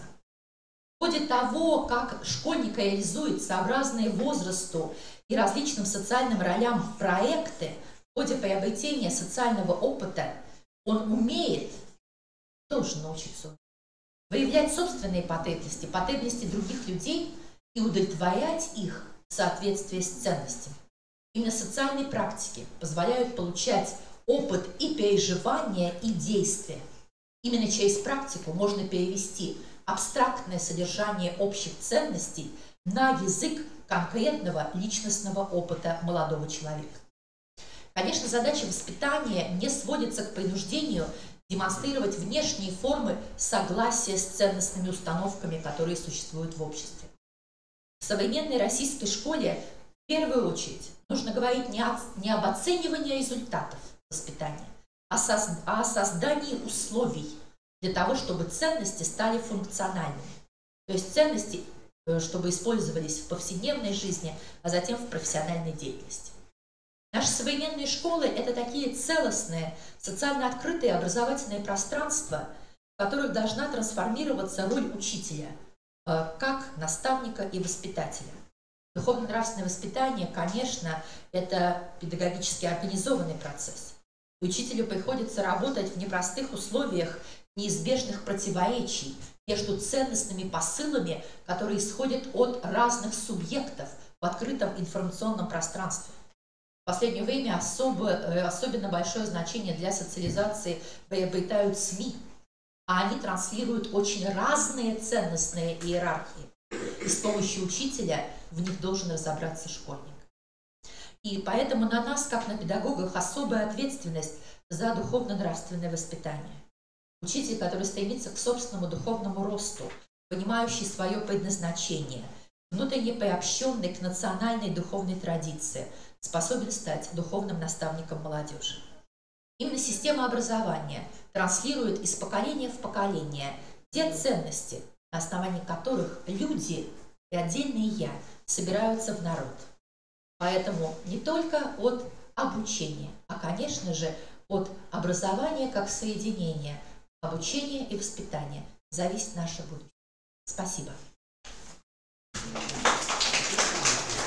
Спасибо, Елена Владимировна. Уважаемые коллеги, я хочу обратить ваше внимание, что завтра пройдет серия лекций Елены Владимировны. Мы в орган управления образования отправляли информацию. На базе КРИРО пройдут эти лекции с онлайн-трансляцией, да, предполагается? Спасибо. Я хочу пригласить сюда Ольгу Сергеевну Залевскую к микрофону. И тема выступления – организация волонтерской деятельности на территории Республики Коми. Коллеги выступающие, я прошу нас всех придерживаться регламента. Сергеевна, вам слово.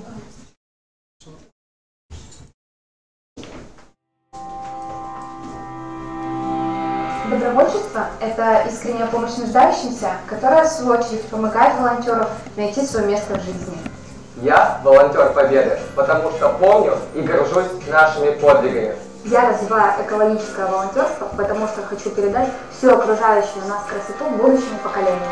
Я инклюзивный волонтер и реализую проект по адаптации особых детей в наше общество.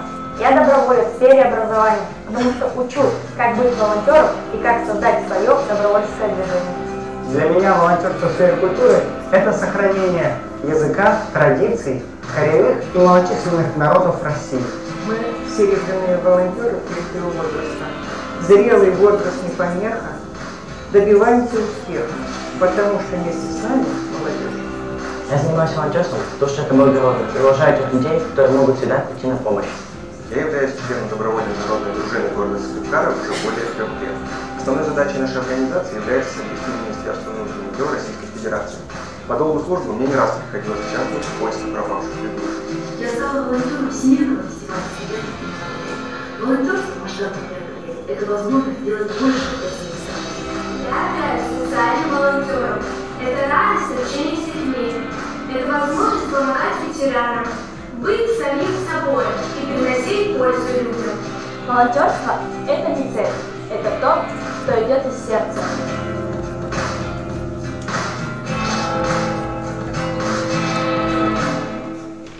Всем добрый день. Вашему вниманию был представлен ролик, который мы готовили к открытию Года добровольцев в Республике Коми. И наверняка каждый может согласиться со мной с тем, что добровольчеству сейчас уделяется большое внимание. Вот поднимите руку, кто хоть раз слышал о добровольчестве, знает что-то об этом. Немного людей, 4 человека у нас услышали. Так, презентация коллеги. На самом деле очень важно и здорово, что объявлен год добровольца. В Республике Коми реализуется большое количество мероприятий. И сейчас вашему вниманию будет представлена система поддержки добровольческой деятельности. В Республике Коми был проведен мониторинг организации добровольческой деятельности, и количественные результаты представлены на слайде. Всего в Республике Коми по результатам 2017 года действует 155 волонтерских объединений.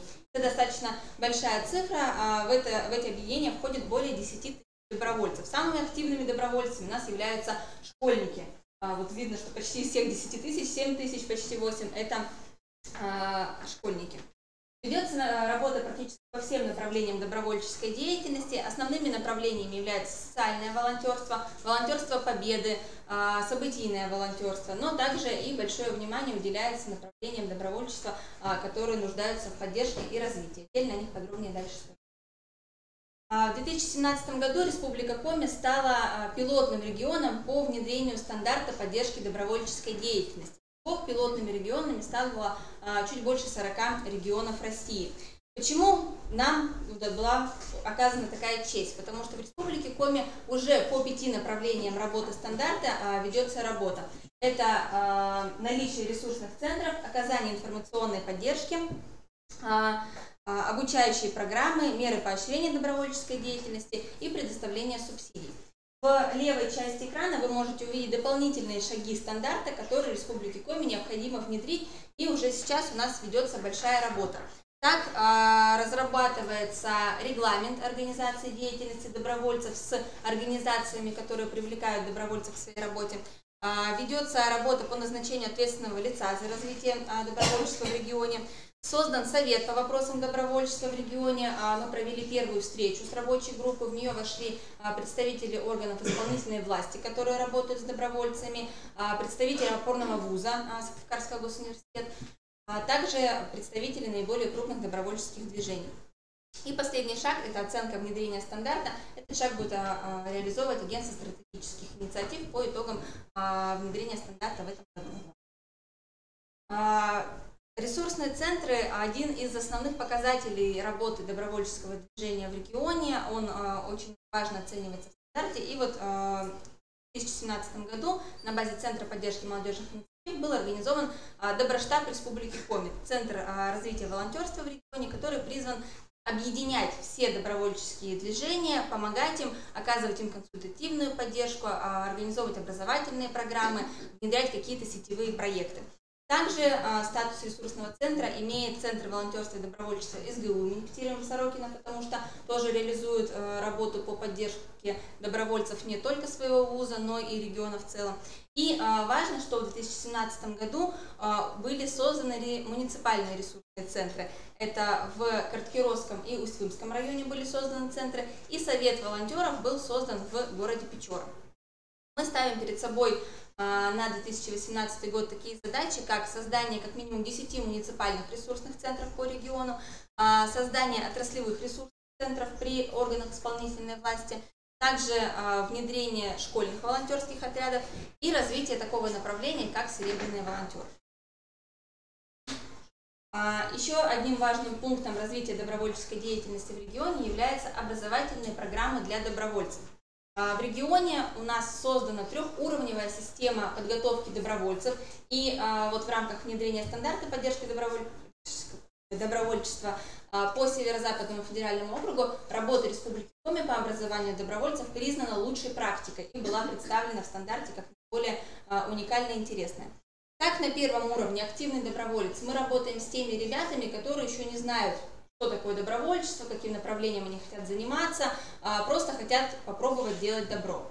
Во втором уровне эффективный доброволец мы работаем с теми ребятами, которые уже занимаются добровольческой деятельностью и хотят стать руководителями проектов, у них есть свои идеи, либо они хотят быть руководителями объединений, углублять свои знания в каком-то определенном направлении добровольчества.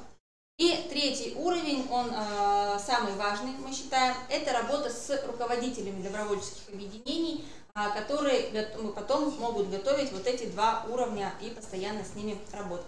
Также важно отметить, что в 2018 году Сыктывкарским государственным университетом разработана программа образовательная на 108 часов, посвященная управлению добровольчеством в образовательных организациях и муниципальных образованиях. Программа разработана, с сентября она будет реализовываться, поэтому можно подключаться к ней, получать удостоверение о повышении квалификации в этом направлении. В рамках реализации молодежной политики и развития добровольчества мы сейчас определяем два приоритетных направления, которые будут реализованы в 2018 году, начиная с сентября. Первая программа – это федеральная программа «Ты решаешь». Сегодня Наталья Алексеевна в своем докладе говорила о школьных клубах и школьных объединениях. Это как раз программа, направленная на формирование школьных волонтерских отрядов. По результатам года добровольца всей федерации ставят такую задачу, чтобы в школах было организовано как минимум 5000 волонтерских отрядов школьников. И все мы с вами готовы, наверное, подключиться к этому, работать по этому направлению. Вот цель, задача видно на экране. Разрабатываются методические рекомендации по созданию волонтерских отрядов в школах. Они будут разработаны к середине июля и также направлены во все образовательные организации. И второй важный федеральный проект – это «Серебряные волонтеры России». Серебряные волонтеры – это представители старшего возраста, бабушки и дедушки, которым более 55 лет. Они активно сейчас подключены. Я не бабушка, почему не бабушка? Ну, хорошо.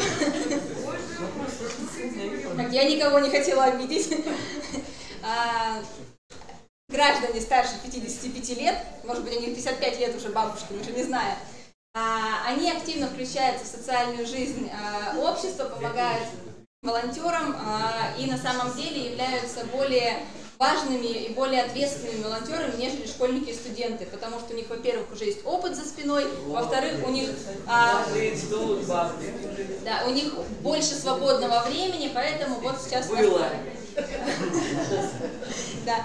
важная работа стоит по созданию серебряных волонтеров. На первом слайде вот показывала, по результатам 2017 года у нас было 125 серебряных волонтеров в регионе. Также важный момент – это региональные акции и проекты, сетевые мероприятия, которые мы внедряем у нас в регионе. Ежегодная акция «Весенняя неделя добра» проходит уже у нас более 10 лет, и вот в 2018 году у нас добровольцами за одну неделю было проведено более 250 акций, и в ней приняли участие более 90 организаций. Важно, для меня стало очень важным и приятным, что в этом году впервые большое участие приняли детские сады. У нас было несколько детских садиков в Сыктывкаре, которые целую неделю посвятили добровольчеству, у них были какие-то программы разработаны для групп, и один детский сад стал финалистом у нас главного голосования по весенней неделе добра. Это очень здорово и очень ценно. И второй проект, он стал флагманским в рамках года добровольца, это мероприятие «Бегущий волонтер». Тоже он проходит в течение недели, дает возможность, сейчас популярный для школьников и для молодежи формат работы квесты. Вот мы даем возможность знакомиться с добровольчеством и социальными учреждениями в формате квестов. Команды получают задание, например, сходить в социальное учреждение и убрать листья, например, перед весной. Команды выдвигаются, получают за это баллы, и происходит у нас колоссальное соревнование между группами. Все хотят сделать как можно больше добрых дел. И трижды прошел в городе Сыктывкаре этот проект. В этом году вышел на реализацию республиканскую, 8 муниципалитетов провели. И также вот Великий Новгород тоже узнал об этой нашей инициативе, и тоже ребята решили провести у себя данное мероприятие. Куда?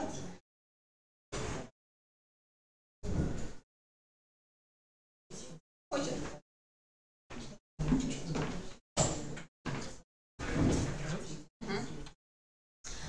Еще одно направление – это система мотивации и поддержки добровольческой деятельности. В регионе она у нас тоже активно развивается.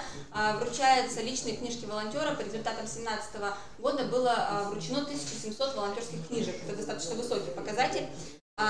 Проводятся мероприятия, посвященные Дню добровольца 5 декабря. Также реализуется такое мероприятие, как конкурс «Доброволец России». В этом году «Доброволец Республики Коми». В этом году он вошел в федеральный проект «Доброволец России». Идет прием заявок. Если у вас есть добровольцы, вы можете тоже порекомендовать их принять участие. Сейчас у нас там практически 70 проектов заявлены на участие в конкурсе. И также ребята направляются в качестве поощрений на мероприятия форумной кампании, всякие всероссийские мероприятия, чтобы повышать их мотивацию и заинтересованность. Вот последний пункт утверждения нагрудного знака доброволец Республики Коми. Мы сейчас ведем работу, разработано положение, сейчас у нас его вычитывают юристы, смотрят представители волонтерских объединений. Так же, как мотивация и информационная поддержка, в 2015 году у нас было запущено 2 крупных медийных проекта. Нашими партнерами являются портал «Твоя параллель» и агентство Коминформ. Интервью с добровольцем. Еженедельно у нас выходит интервью с одним представителем добровольческого сообщества региона. По воскресеньям мы публикуем интервью, может быть, кто-то уже видел, читал. Таким образом, мы хотим презентовать деятельность наших ребят и привлечь других организаторов добровольческой деятельности.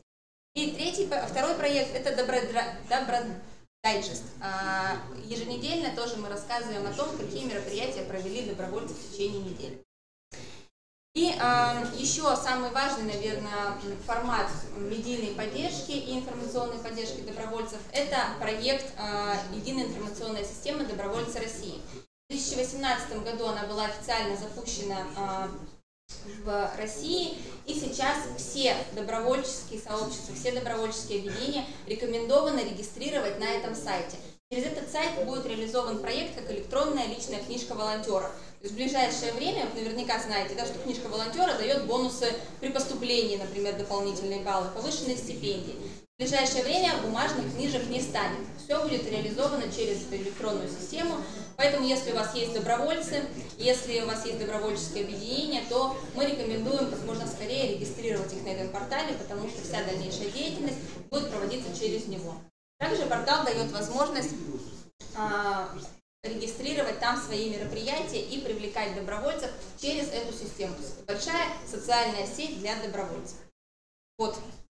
Таким образом, основными задачами на 2018 год у нас являются создание сети муниципальных волонтерских центров в муниципалитетах, формирование школьных волонтерских отрядов в рамках проекта «Ты решаешь», а также продвижение единой информационной системы добровольцев России. Спасибо за внимание. Ольга Сергеевна, мы вас благодарим. Спасибо за выступление. Уважаемые коллеги, минуту внимания. Можно попросить вашу? Я понимаю, что доклад вызвал бурную реакцию, да? Я забыла, на самом деле, уже так увлеклась докладом. Вот хотела вас спросить и предложить рассказать еще быстренько об одной акции. Вот сейчас будет перерыв, да?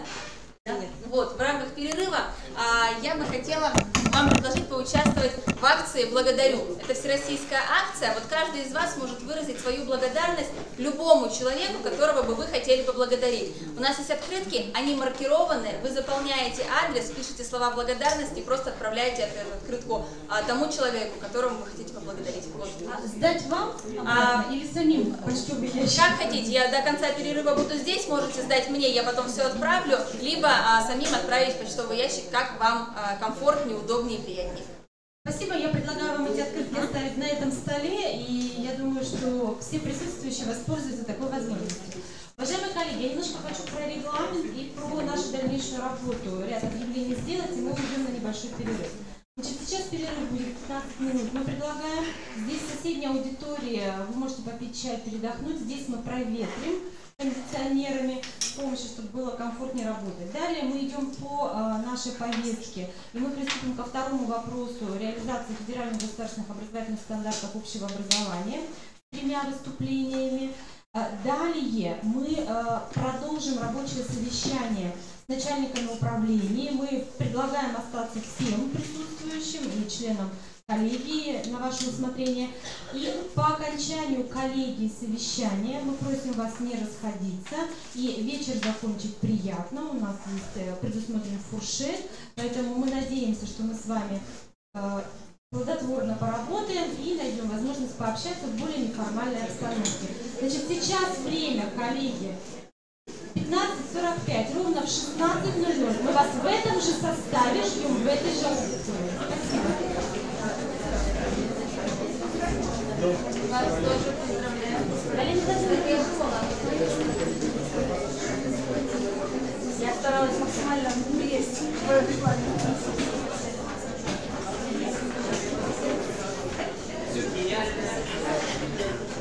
Есть 2 варианта.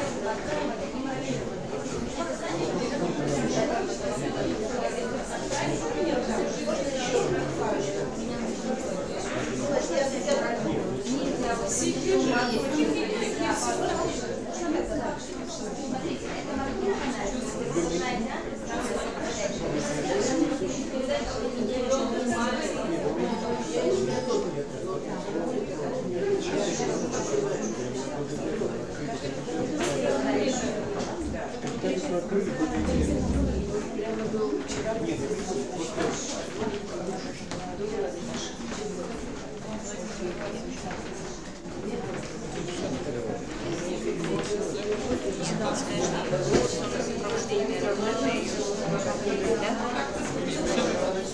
Нет, она не первая, она вторая.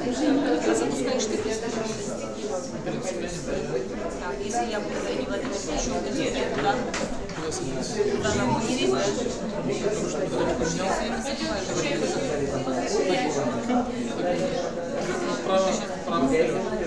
Куда нам? Да? Вот это вперед.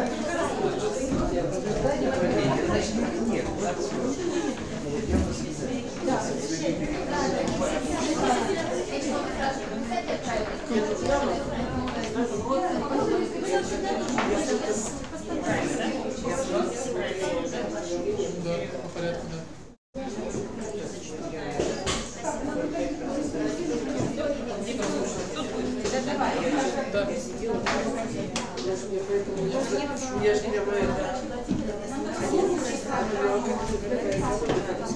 что даже учебники будут все электронные, не загорали.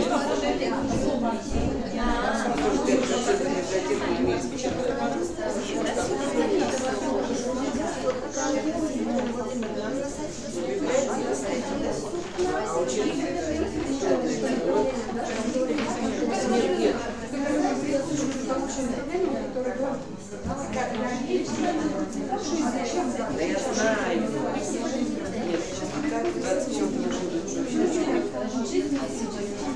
Да, я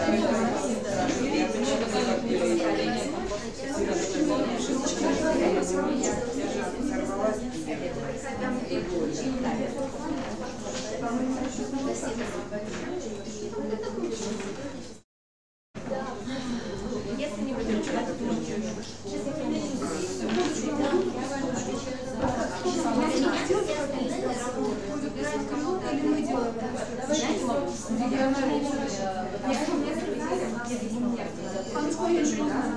Когда мы делаем приказ, нам нет, все нормально.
Все остальные потом появятся.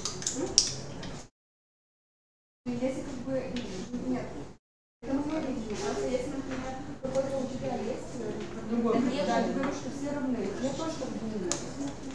Если да,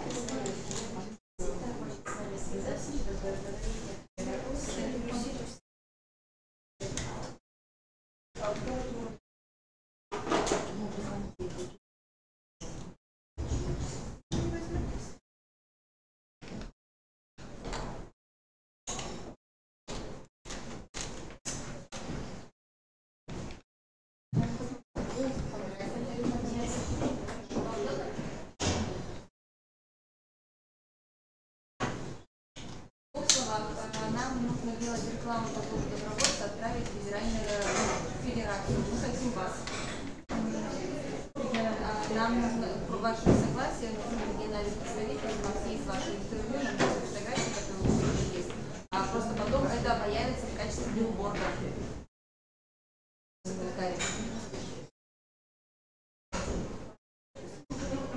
Нет, Наталья Александровна, вот нам надо пока... Нет, там потом другие тоже будут, но пока нам нужны вы, который действительно значимый человек, который давно не знает.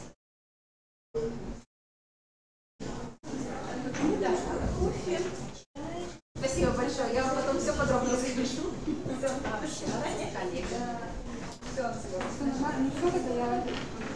договорюсь пока по поводу фотографии, нам помогут до свята надо отправить, сейчас мы до 30-го определиться и все сделать. Вот как раз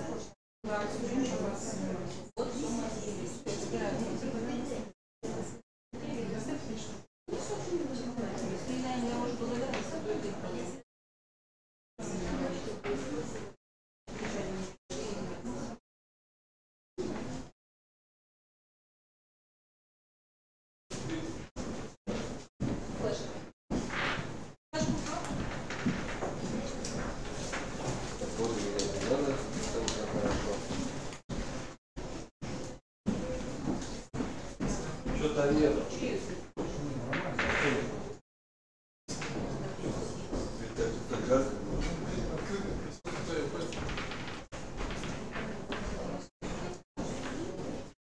Закроем двери, да?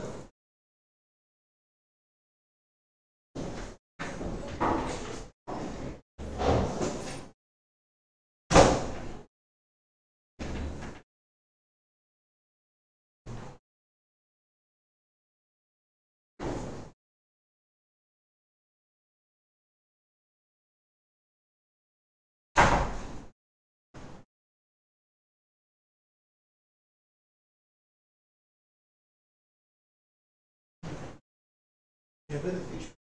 В этот вечер.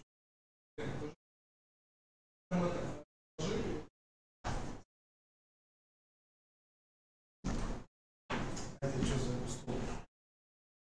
Все. Девушка.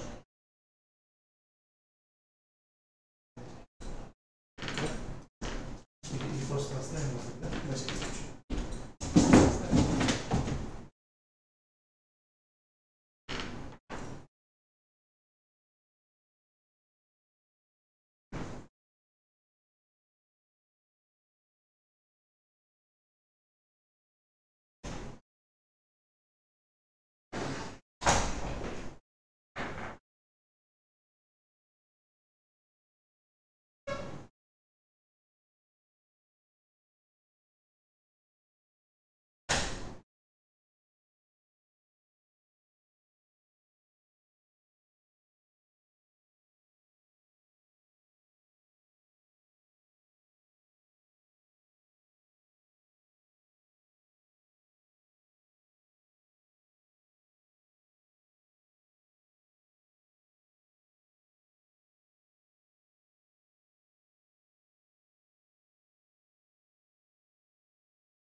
Вероника, у нас сейчас перерыв, где-то вот к 5 можешь подъезжать.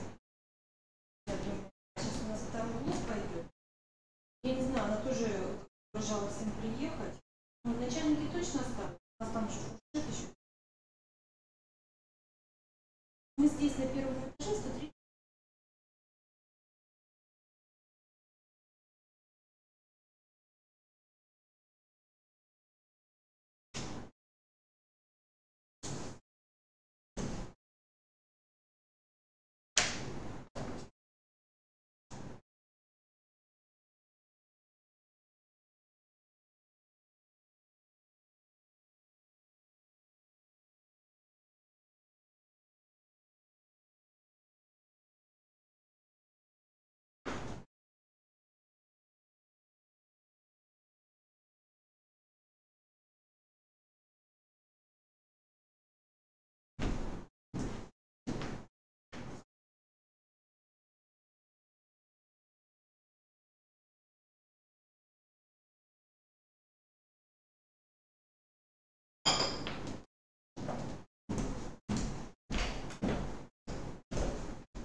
Можно все-таки жабры делать вот так, как на самом деле.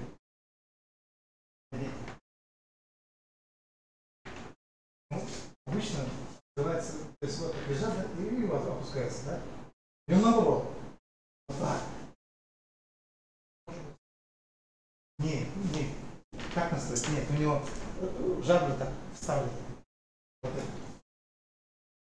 То есть обычно, да, опускается отсюда. Вот так опускается, да? Наоборот, оттуда. Если она так опустилась, можно было если что-то плохо направить, и наведи. Уже это можно я думаю, что они потолочные. Они не на стену, нет, они потолочные.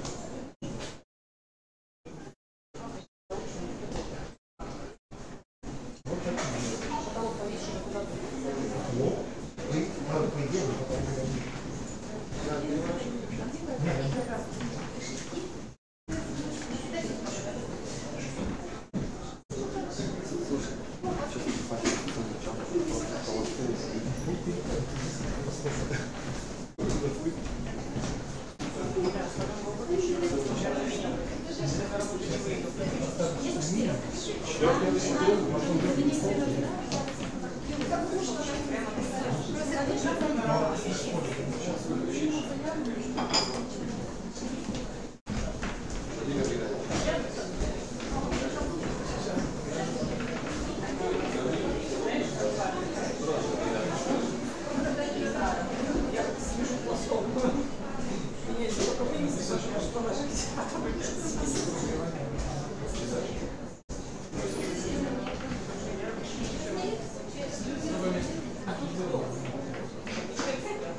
Уважаемые коллеги, давайте мы начнем работу.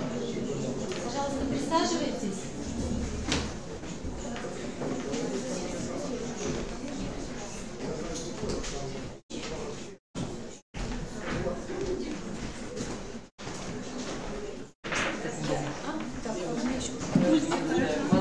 Я положил только что сейчас. Уважаемые коллеги, давайте продолжим нашу работу. У нас один вопрос на повестке еще остался. Реализация федеральных государственных образовательных стандартов общего образования. Сегодня мы этот вопрос рассмотрим с трех сторон.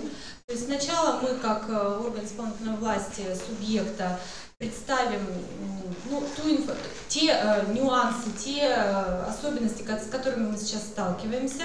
Далее будет представлена информация о методическом сопровождении всех процессов. И далее мы предложим вашему вниманию опыт одного из районов Сыктывкарского района. Это тот район, где достаточно много республиканских и муниципальных площадок по апробации федеральных государственных образовательных стандартов. Но прежде чем я приступлю к своему выступлению, я хочу вам такую небольшую затравку сделать и процитировать интервью Ольги Юрьевны Васильевой, которое она дала вчера Интерфаксу. Я вам рекомендую с ним ознакомиться. Оно размещено, по крайней мере, на сайте Министерства образования и науки Российской Федерации. Вчера оно было опубликовано. И процитирую некоторые фразы. Самое главное, для чего стандарты сейчас нужны как воздух. У нас действует единый государственный экзамен, который призван оценивать знания каждого ученика. Но фактически нет того комплекса обязательных знаний, который должен оценивать этот единый государственный экзамен.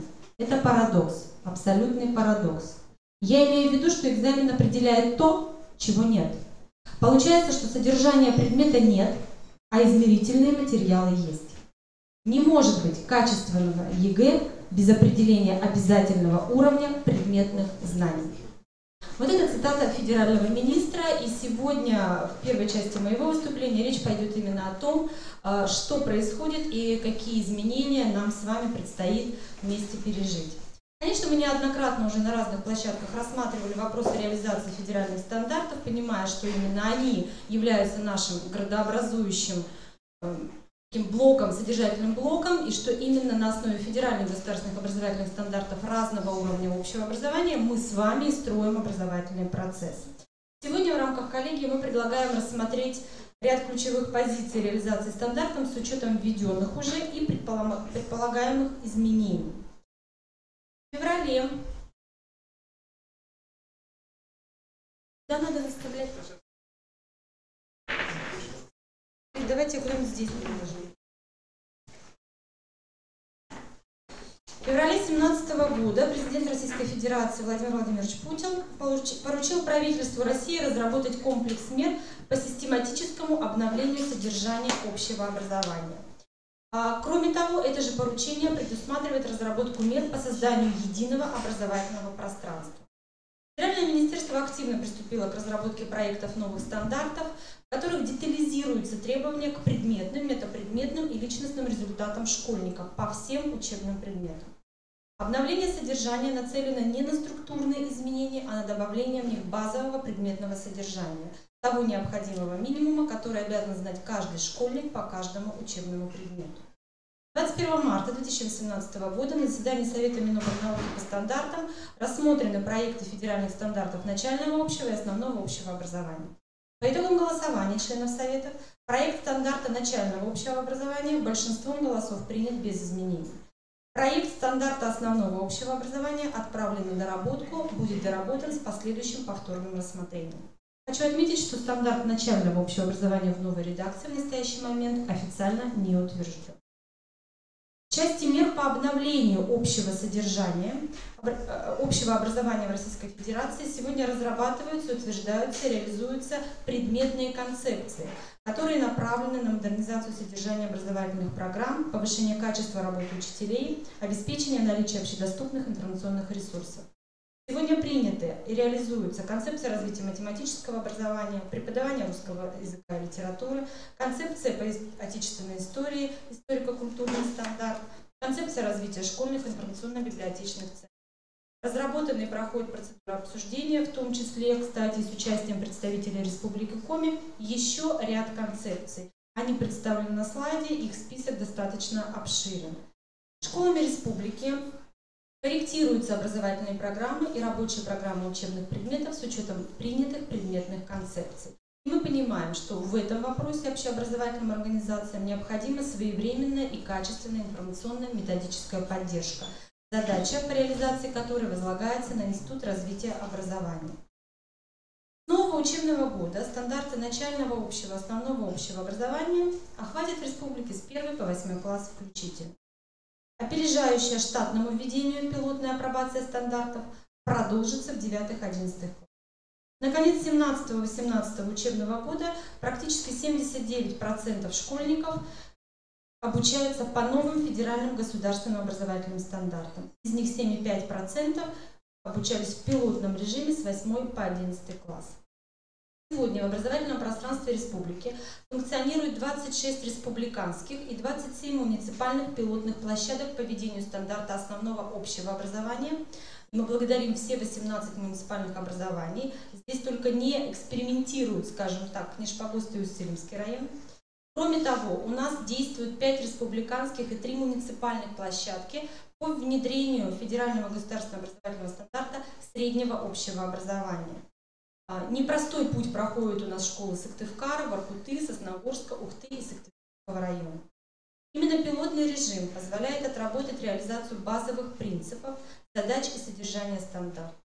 Мы выражаем благодарность всем школам, пилотным площадкам за организационно-методическую и аналитическую работу в апробации стандартов, оказание помощи в реализации стандартов при переходе в штатный режим. Бесспорно понимаем объем трудностей, с которыми пилотным площадкам приходится сталкиваться и оперативно решать. Основополагающим и приоритетным принципом при реализации любого стандарта является создание условий. Очень тезисно озвучу то, что нам удалось сделать в 2017 году и планы на создание условий на 2018 год. В 44 школах организовано обучение у нас сегодня в 2 смены. Численность обучающихся, которые занимаются во вторую смену, сегодня составляет 10,2%, и надо отметить, что данный показатель у нас пока не уменьшается. За счет средств федерального бюджета в 2017 году в рамках проекта создания современной образовательной среды для школьников у нас реализовано ряд капитальных ремонтов в 8 школах, в которых имелась проблема обучения во вторую смену. Приобретены средства обучения и воспитания, которые необходимы для реализации образовательных программ общего образования. Продолжено строительство средней общеобразовательной школы в городе Сыктывкаре. В результате проведенных работ по переоборудованию помещений в 8 школах в республике введено 875 новых ученических мест. Это позволило ликвидировать двухсменный режим обучения в школах 2 муниципальных образований. Кроме того, проведены капремонты в зданиях 14 школ. Текущий ремонт был осуществлен в 190 школах.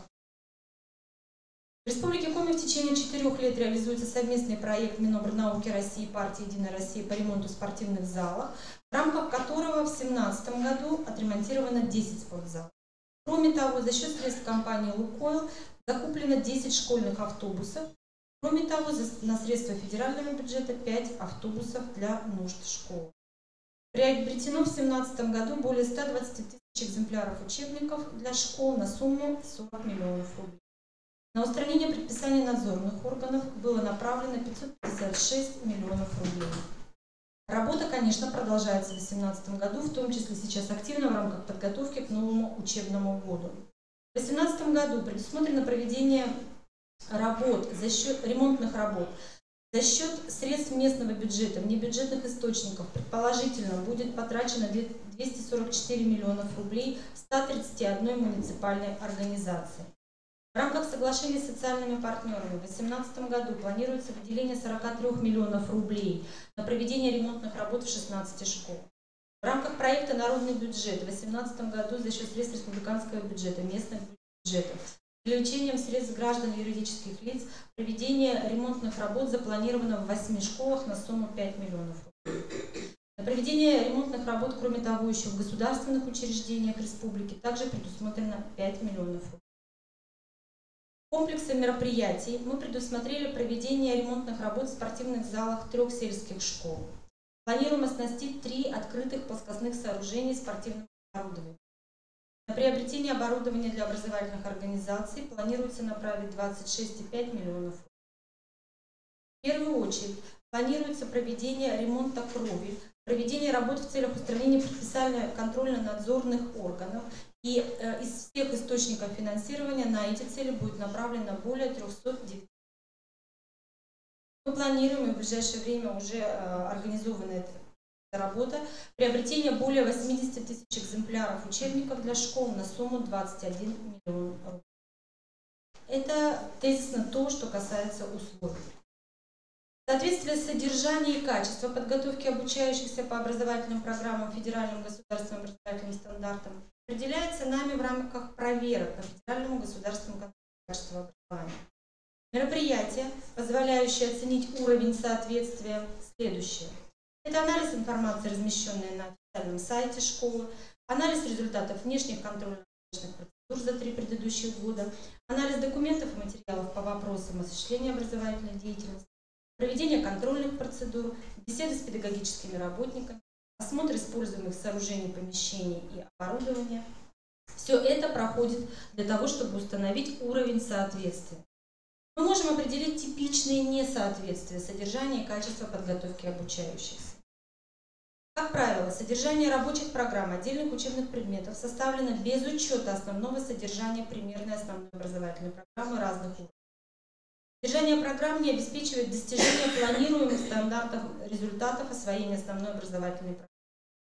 Материально-техническое и информационное оснащение образовательной деятельности не в полной мере обеспечивает возможность достижения школьниками установленных стандартами требований к результатам освоения образовательных программ. Образовательными организациями не сформирована система оценки достижения планируемых результатов освоения основной образовательной программы. Содержание программы формирования обучающихся универсальных учебных действий, программы воспитания и социализации обучающихся, программы духовно-нравственного развития определяется в нарушение требований. Кроме того, образовательными организациями не обеспечена непрерывность профессионального развития работников образовательной организации. В результате проверок по федеральному контролю качества образования в 30 школах выявляется несоответствие содержания и качества подготовки школьников к федеральным государственным образовательным. Вышеуказанные результаты проверок подтверждаются и результатами внешних оценочных процедур. В данном случае речь пойдет о всероссийских проверочных. 3 года штатного режима участия школьников в ВПР позволяют сделать определенные выводы о качестве освоения школьниками содержания федеральных государств.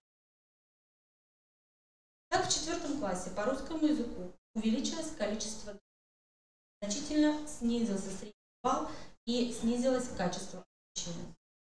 По математике и окружающему миру нам удалось добиться лишь незначительного улучшения качества и снизить слегка количество неудовлетворенных результатов. Но более значимо для нас видеть результаты реализации содержания стандартов и тенденции изменения результатов в разрезе преемственности. То есть, как менялись результаты одних и тех же детей на протяжении 3 лет при переходе из начальной в основную школу, то есть с одного стандарта. По русскому языку качество обучения за период с 16 по 18 год у детей снизилось на 44%. Средний балл уменьшился с 4,1 до 3,20 баллов. Количество двоек увеличилось с 2,8% до 16%. По математике качество обучения ухудшилось на 42,6%. Средний балл изменился в сторону уменьшения от 4,28 до 3,31. И, соответственно, количество двоек увеличилось более чем на 10%. Результаты одних и тех же детей по учебному предмету история, изучаемого в 5-6 классах, за 2 года также изменилось не в лучшую сторону. Мы фиксируем снижение качества обучения по истории на 9,9%. Незначительное снижение среднего балла. Обнадеживают слегка настолько результаты по учебному предмету биология. Произошло снижение количества двоек на 7,2%. Незначительно улучшилось качество на 0,5%. И средний балл повысился, правда, всего на 0,05%. Анализ результатов ВПР показывает, что основная доля участников, конечно, справляются с предложенными заданиями и набирают необходимое количество баллов, которое может свидетельствовать о достаточном уровне освоения стандарта начального и основного общего образования. Однако у нас сегодня не реализуется главный принцип преемственности образовательных программ, в частности в содержании. Не в полной мере соблюдаются требования к качеству. Необходимо еще раз отметить, что в школах особое внимание необходимо уделять внутренней системе оценки качества образования, анализу всех результатов внешних оценочных процедур с целью своевременной корректировки учебных программ и определения образовательных маршрутов в школе. Кроме того, перед нами остается и ключевая задача – ориентация на объективность оценки на каждом уровне образования. Сегодня современный учитель, имея результаты оценки ученика, должен умело подойти к реализации стандартов, чтобы обеспечить качественное образование каждому школьнику. На наш взгляд, следует остановиться подробно и еще на одной обозначенной выше проблеме в реализации стандартов – создании условий, в частности, наличие функционирования школьных информационно-библиотечных центров. Сегодня школьные библиотеки, коллеги, вы понимаете, это не то место, где берется книга или учебник, да, в пользование, либо можно там посидеть, скоротать время. Современные библиотеки сегодня становятся инфраструктурой образовательной организации и образовательной деятельности. Они сегодня должны обеспечивать необходимые условия для обучения, комплексно удовлетворять образовательные потребности школьников с учетом его развития индивидуальных потребностей. Сегодня библиотеки – это информационное пространство, образовательно-воспитательная среда, это социальное пространство, центр по формированию читательской грамотности, а также пространство развития педагогов. В целях определения проблем и путей по развитию деятельности школьных библиотек весной 2018 года Министерством проведен мониторинг по 7 направлениям. Общие сведения о библиотеках, кадровый состав, фонд, техническое оснащение, профессиональное развитие сотрудников, планирование, организация работы. По результатам мониторинга установлено, что в 329 школьных библиотеках работают 330 На сайтах раздел «Школьная библиотека» имеется только у 34% опрошенных библиотек. Отрадно, что 99%, заметьте, не 100, наших школьников являются читателями школьных библиотек. Общий фонд сегодня литературы составляет более 5 миллионов экземпляров. Из них 54% это учебная литература. Фонд учебной литературы за последние 3 года увеличился на 785 экземпляров. И приумножили фонд дополнительной художественной литературы практически на 59 экземпляров. Сегодня школьные библиотеки частично укомплектованы и используют в своей работе, и школы в своей работе, около 27 тысяч электронных ресурсов. Доступ к сети интернет обеспечен лишь в 54,5% школьных библиотек. Я хочу прокомментировать, это не значит, что у школы нет интернета, это значит, что в конкретном месте, которое называется школьная библиотека, интернета нет. Скорость интернета тоже разная. Как правило, в библиотеках она крайне низкая. Только 32% библиотек обеспечены техническим оборудованием и техникой для печати и сканирования. Персональный компьютер библиотекаря имеется в 80% школьных библиотек. Рабочее место библиотекаря одновременно оснащено компьютером, МФУ или принтером и сканером лишь у 26%. 8,5% школьных библиотек используют какая-либо автоматизированная библиотечная информация. Интерактивная доска имеется только в одной школьной библиотеке, одной из школ города Воркуты. В других библиотеках, да, уже опыт этот есть, используется мультимедийный проектор и экран. Сегодня минимальная площадь библиотеки у нас составляет от 7 квадратных метров до 200 квадратных метров. 73% школьных библиотек обеспечены оборудованием для хранения книжного фонда. В 50% библиотек оборудована качественная зона абонемента. Возможность использования собственного устройства, подключения к Wi-Fi с комфортным размещением посетителей имеется лишь в 8% школьных. Зона доступа к информационным ресурсам, в том числе ограниченного доступа, имеется в 10%. Зона проектно-исследовательской, коллективной метапредметной деятельности есть лишь в 6%. К ресурсам Национальной библиотеки подключено сегодня 27 школьных библиотек, к ресурсам других библиотек 14. Ну и 2000 школьников являются посетителями электронных библиотек. Вот очень много цифр, не все цифры, которые были промониторены, представлены. Посчитали необходимым озвучить эти цифры именно в ходе коллегии, потому что предыдущие годы мониторинг, может, и проводился, но не такой тщательный. И итоги мониторинга мы приняли к сведению. Вы все от нас получили итоговый приказ с небольшим анализом и, самое главное, с поручениями нам и вам, и со сроками исполнения. Поэтому совместными усилиями, с определенным планом действий мы будем с вами решать и эту проблему. Отдельную роль стандарты отводят в неурочной деятельности, как эффективной форме реализации содержания. Мы в этом году начали развивать в школах республики одновременно 5 направлений: спортивное, музыкальное, шахматное, естественно-научное и театральное. В 100% школ сегодня реализуются внеурочные мероприятия, направленные на формирование естественно-научной грамотности, их эколого-биологической культуры. Организованы кружки, факультативы естественно-научной направленности с достаточно большим охватом. В рамках внеурочной деятельности сегодня функционирует 839 спортивных кружков, секций, которые посещают около 20% от общего количества школьников. Очень много у нас и самое развитое направление – это музыкальное, с включением театральных направлений.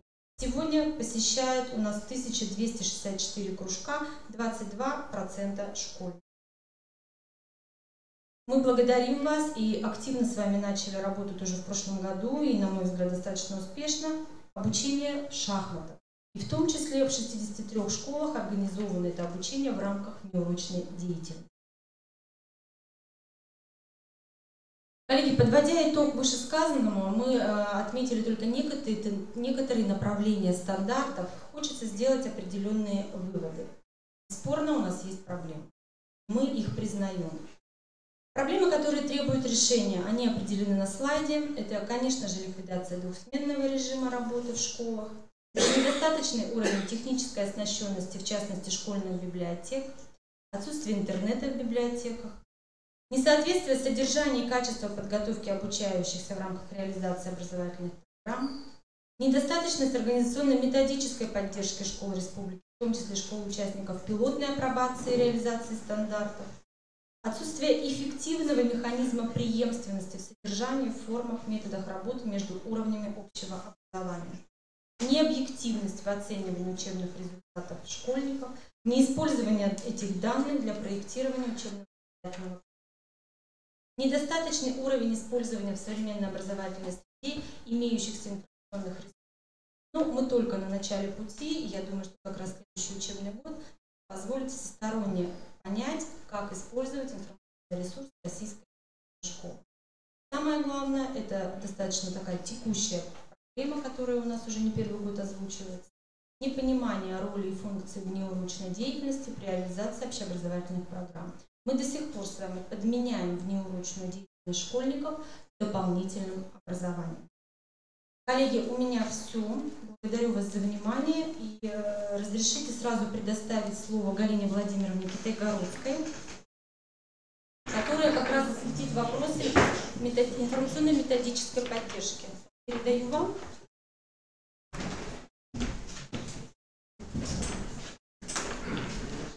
Добрый день, уважаемые коллеги, члены коллегии, профессиональное сообщество.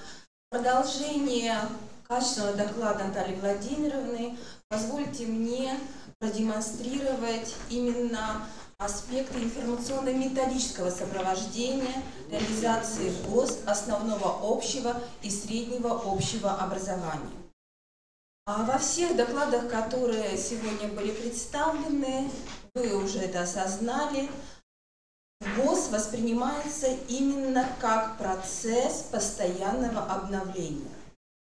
Происходит постоянное обновление современного школьного образования. Ядром школьного образования всегда будет оставаться его содержание, включая не только предметное обучение, но и воспитательный процесс. Сегодня федеральный государственный образовательный стандарт – это стандарт возможностей, который понимается как поддержка личностного развития нашего ребенка, как передача позитивных социальных установок и ценностей, о которых сегодня тоже говорили. Поэтому мы с вами включены, конечно, в решение федеральных задач по обновлению содержания образования, педагогических методик и воспитательных практик. Именно это условие развития современной личности, которая основана уже на парадигме формирования мышления человека 21 века. В этой связи мы все с вами осознаем, что информационно-методическое сопровождение в ГОС основного общего образования, среднего общего образования – это процесс не статичный, а динамичный, который требует осознания роли каждого субъекта образовательных отношений в достижении целей, которые были поставлены указом нашего президента в мае 2018 года. На основе республиканской программы развития образования мы вместе с педагогическим сообществом осуществляем, поддерживаем политику создания единого образовательного пространства как важнейшего фактора обеспечения национальной безопасности.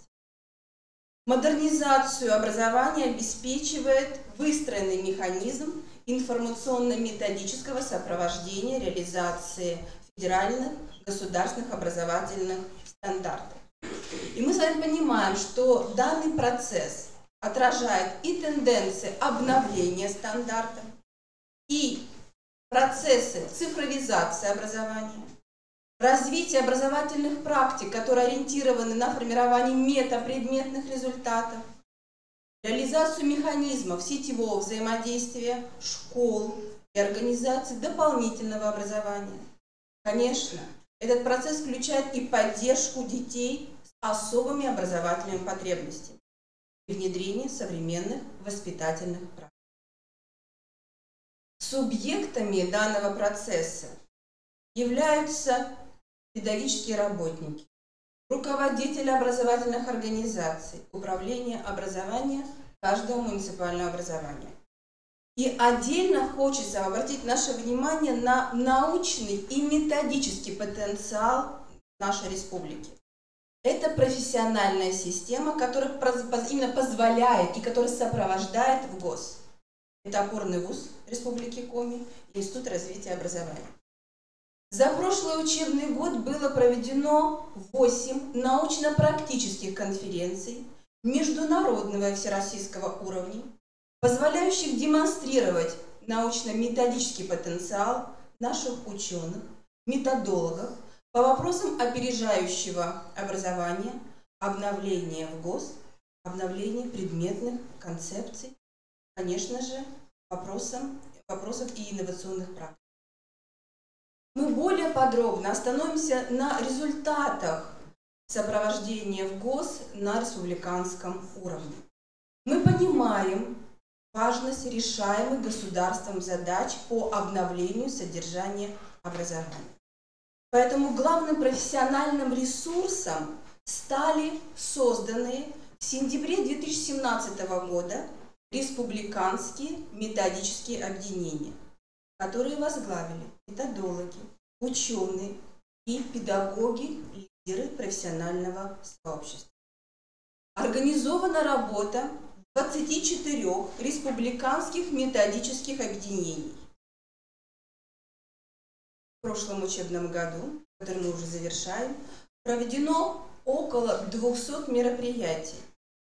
Это были плановые собрания членов РМО, это были различные по наполнению вебинары и семинары, в том числе на которых обсуждались вопросы содержания нашего образования, обсуждались концепции каждой предметной области, рассматривались вопросы, связанные с работой с одаренными детьми в условиях реализации ВГОС основного общего и среднего общего образования, а также вопросы аттестации педагогических работников как фактор его профессионального развития. Начиная с апреля 2018 года на каждом заседании РМО рассматривались вопросы цифровизации образования и внедрения элементов российской электронной школы в республике.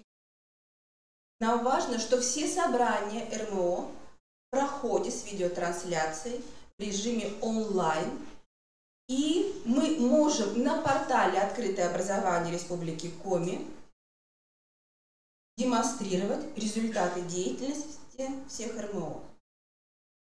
На сегодняшний день на уровне республиканских методобъединений зарегистрировано 1699 педагогов, на уровне муниципальных методических объединений 1334 педагога. Следующий процесс, на который мы хотим ваше внимание обратить, это процесс создания республиканских инновационных площадок. Мы считаем, что 2017 год стал стартовым для обновления методологических подходов к инновационной деятельности в системе образования республики. Началась работа по созданию республиканского инкубатора образовательных инноваций в системе общего образования. Каждая республиканская инновационная площадка – это образовательный стратегический проект, который отражает смысловые ориентиры инновационной деятельности системы образования нашей республики. Сегодня 29 общеобразовательных организаций имеют статус республиканской инновационной площадки. Именно на их базе функционируют методические сообщества, которые транслируют опыт создания обновленного содержания образования. Приведем несколько успешных практик. На базе средней общеобразовательной школы номер 13 города Воркуты создан Республиканский ресурсный центр, сетевое взаимодействие образовательных организаций в условиях реализации предпрофильной подготовки и профильного обучения.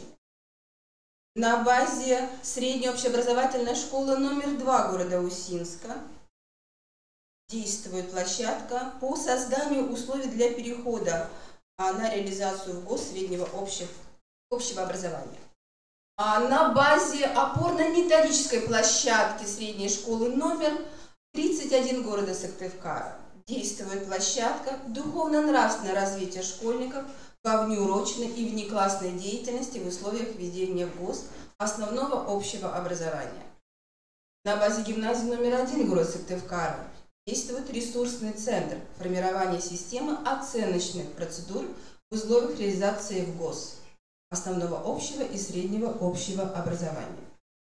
Мы считаем, что результаты деятельности каждого РИПа являются методической основой для информационно-методического сопровождения ГОС. Сопровождение внедрения в ГОС среднего общего образования на уровне нашей республики поддерживается Министерством образования, науки и молодежной политики Республики Коми. А в настоящий момент, как сказала Наталья Владимировна, действует 5 общеобразовательных организаций, которым присвоен статус республиканских пилотных площадок по введению в ГОС среднего общего образования, задачей которых является создание нормативных, кадровых и организационных условий для приведения образовательной системы старшей школы в соответствии с требованиями в ГОС среднего общего образования. Обратим внимание, что на их базе совместно с Институтом развития образования проводятся для педагогических и руководящих работников республики методические семинары и вебинары, которые представлены в проекте нашего института «Видеозал». Важнейшим ресурсом научно-методического сопровождения внедрения в ГОС, конечно, являются методические рекомендации, инструктивные письма, разработчиками которых являются педагоги Республики Коми. Вы видите на слайде только некоторые результаты нашей совместной деятельности. Их цель – представить возможности и средства решения проблемных вопросов, возникающих при разработке учебного плана, плана внеурочной деятельности, рабочих программ, курсов как компонентов основной образовательной программы среднего общего образования. Очень важно еще раз внимание каждого из нас обратить на то, что нам важно выявлять лучшие практики работы педагогов и образовательных организаций по внедрению федеральных государственных образовательных стандартов основного общего и среднего общего образования. Именно профессиональные конкурсы и выявляют лучшие практики педагогов. Нам очень важно, вы видите на слайде перечисление данных конкурсов, но важно, что лучшие практики размещаются на портале «Открытое образование Республики Коми», и они могут быть использованы педагогами Республики Коми в качестве основы для своей деятельности. Также нам очень важно, что наши лучшие педагоги включаются и в линейку федеральных конкурсов. Особое внимание мы хотим уделить внедрению национальной системы учительского роста, которая призвана стимулировать каждого педагога на формирование профессиональной и индивидуальной стратегии развития. Мы понимаем, что у наших педагогов есть проблемы. На основе диагностики профессиональной компетенции педагогов, вы видите на слайде, мы выявляем те затруднения, те дефициты, в том числе и глубокие, над которыми нам надо все вместе работать. Мы с вами все осознаем, что не все учителя в полной мере готовы к выполнению профессиональных функций. Поэтому нам очень важно еще раз продемонстрировать тот электронный сервис, который позволяет каждому педагогу Республики Коми выявить профессиональный дефицит на основе федеральной концепции единых федеральных оценочных материалов.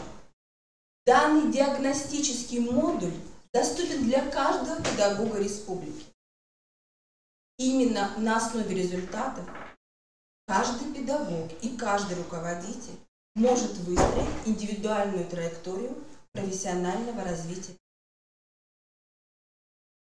Апробация данного диагностического инструмента прошла в рамках реализации проекта «Адресная методическая поддержка школ в достижении предметных результатов по учебным предметам», а также полный комплект диагностики представлен сегодня в рамках проекта «Эффективная школа».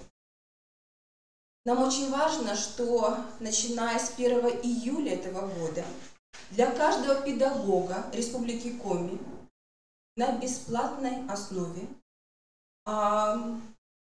будет представлена программа дополнительного профессионального образования, которая носит такое наименование: «Организация работы по выявлению и преодолению профессиональных дефицитов педагогических работников общеобразовательных организаций». Апробация данной программы проходит в рамках проекта «Эффективная школа» и уже доступна на нашей платформе «Мобильный методист». Конечно, заслуживает внимания активность муниципальных образований по реализации республиканского проекта адресной помощи педагогам общеобразовательных организаций через программу повышения квалификации на основе результатов оценочных процедур, которые мы создали совместно с Республиканским центром оценки качества образования. Было разработано 27 модулей данной программы. Активно в повышение квалификации включились все муниципальные образования. И в настоящее время мы будем продолжать не только анонсировать, но и реализовывать данную программу на основе выявленных профессиональных дефицитов педагогов республики. Следующее направление – это, конечно, создание единой информационной образовательной среды. Это одно из важнейших требований федеральных государственных образовательных стандартов. Я думаю, что вы все знаете, что распоряжением правительства Республики Коми от 15 мая 2018 года утверждено положение о единой информационной образовательной среде Республики Коми. Важным элементом данной системы является портал «Открытое образование Республики Коми», на котором аккумулируются электронные образовательные ресурсы, электронные сервисы, информационные ресурсы по реализации федеральных государственных образовательных стандартов.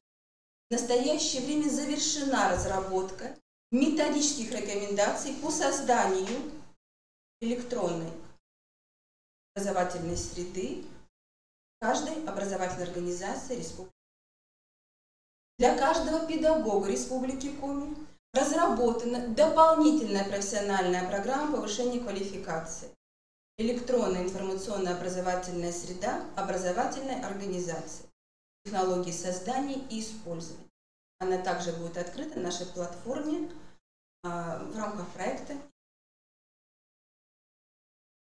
Как сегодня уже говорила Наталья Владимировна, сегодня современная школьная библиотека должна стать информационно-библиотечным центром.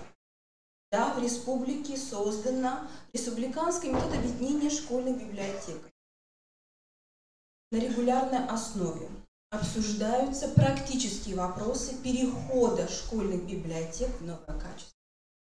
И проведенный мониторинг, мы очень надеемся, станет основанием для формирования плана мероприятий, которые будут реализованы в рамках уже единой информационной образовательной. Очень кратко остановлюсь на важном федеральном проекте «Российская электронная школа». Да, это интерактивные уроки по всем школьным предметам, которые были созданы лучшими учителями российской. Они доступны для каждого ребенка, для родителей, для каждого педагога. Эти уроки полностью соответствуют федеральным государственным образовательным стандартам и примерной основной образовательной программе общего образования. Наша с вами задача – включить каждого педагога в российскую электронную. показать для каждого педагога возможности использования российской электронной школы, реализации задач урочной и внеурочной. Я уже сказала, что на заседании каждого РМО были уже представлены технологии работы в российской электронной школе. Но самое важное, что уже разработана каскадная модель повышения квалификации для руководителей образовательных организаций и для каждого педагога. А сегодня, опять же, на платформе «Мобильный методист» уже представлены методические рекомендации по работе с ресурсом «Российская электронная школа». Также они уже сегодня доступны на портале «Открытое образование».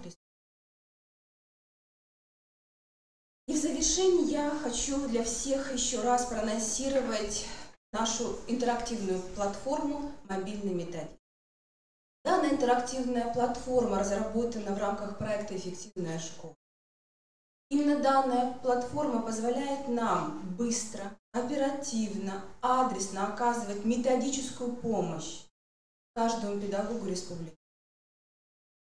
В рамках нашего проекта мы включаем в деятельность муниципальных методических служб, специалистов, которые сопровождают педагогов на уровне муниципальных образований, технологий диагностирования профессиональных дефицитов и выстраивания качественной работы по сопровождению каждого педагога. В рамках проекта «Эффективная школа» мы разработали и уже реализуем консалтинговую программу работы со школами-лидерами. Поэтому нам очень важно, что именно новая методология работы с педагогами, она представлена в полной мере именно в проекте «Эффективная школа». В этот проект включены школьные команды, и мы очень надеемся, что мы выработаем технологию создания качественных сетевых сообществ педагогов республики. Уважаемые коллеги, в своем выступлении мы актуализировали изменение тенденций информационно-методического сопровождения реализации ВОС основного общего и среднего общего образования. Нам важно, что у нас появляются новые федеральные платформы электронного обучения, цифровые контенты.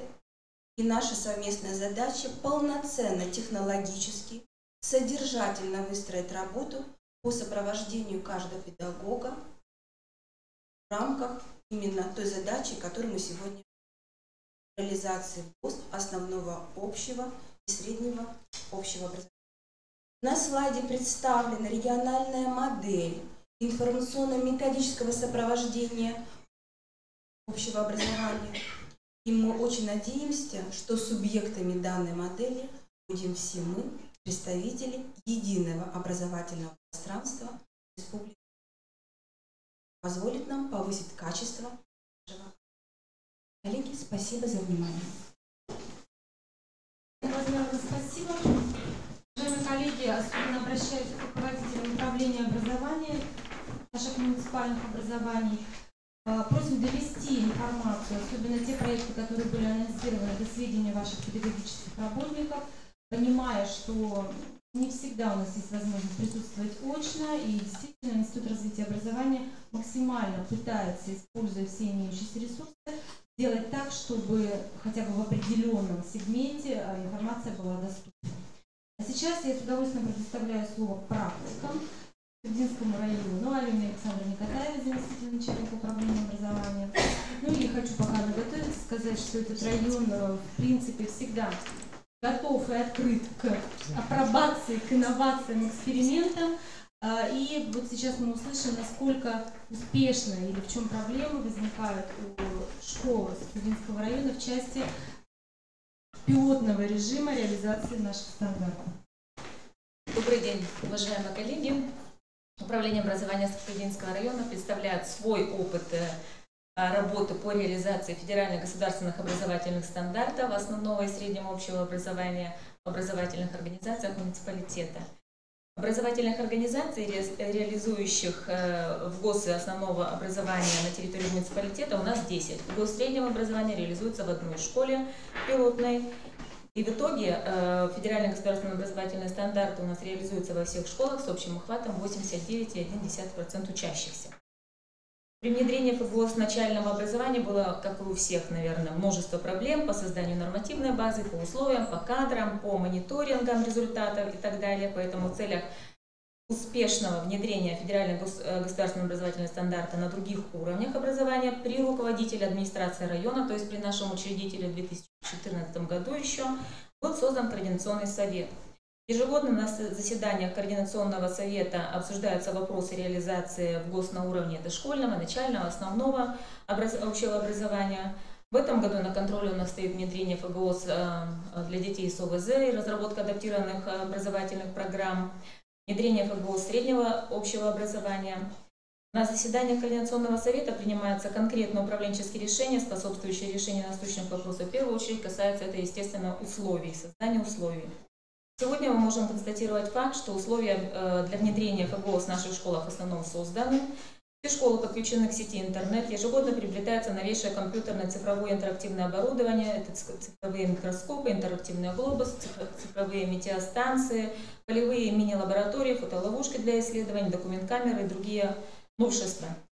Но во всех школах имеются лингофонные кабинеты, робототехника разных уровней сложности для проведения занятий как в начальном, так и в основном звене. Значительно пополнилось за последние 3 года дидактическое оснащение кабинета, и у нас нет проблем по приобретению учебников и справочной литературы.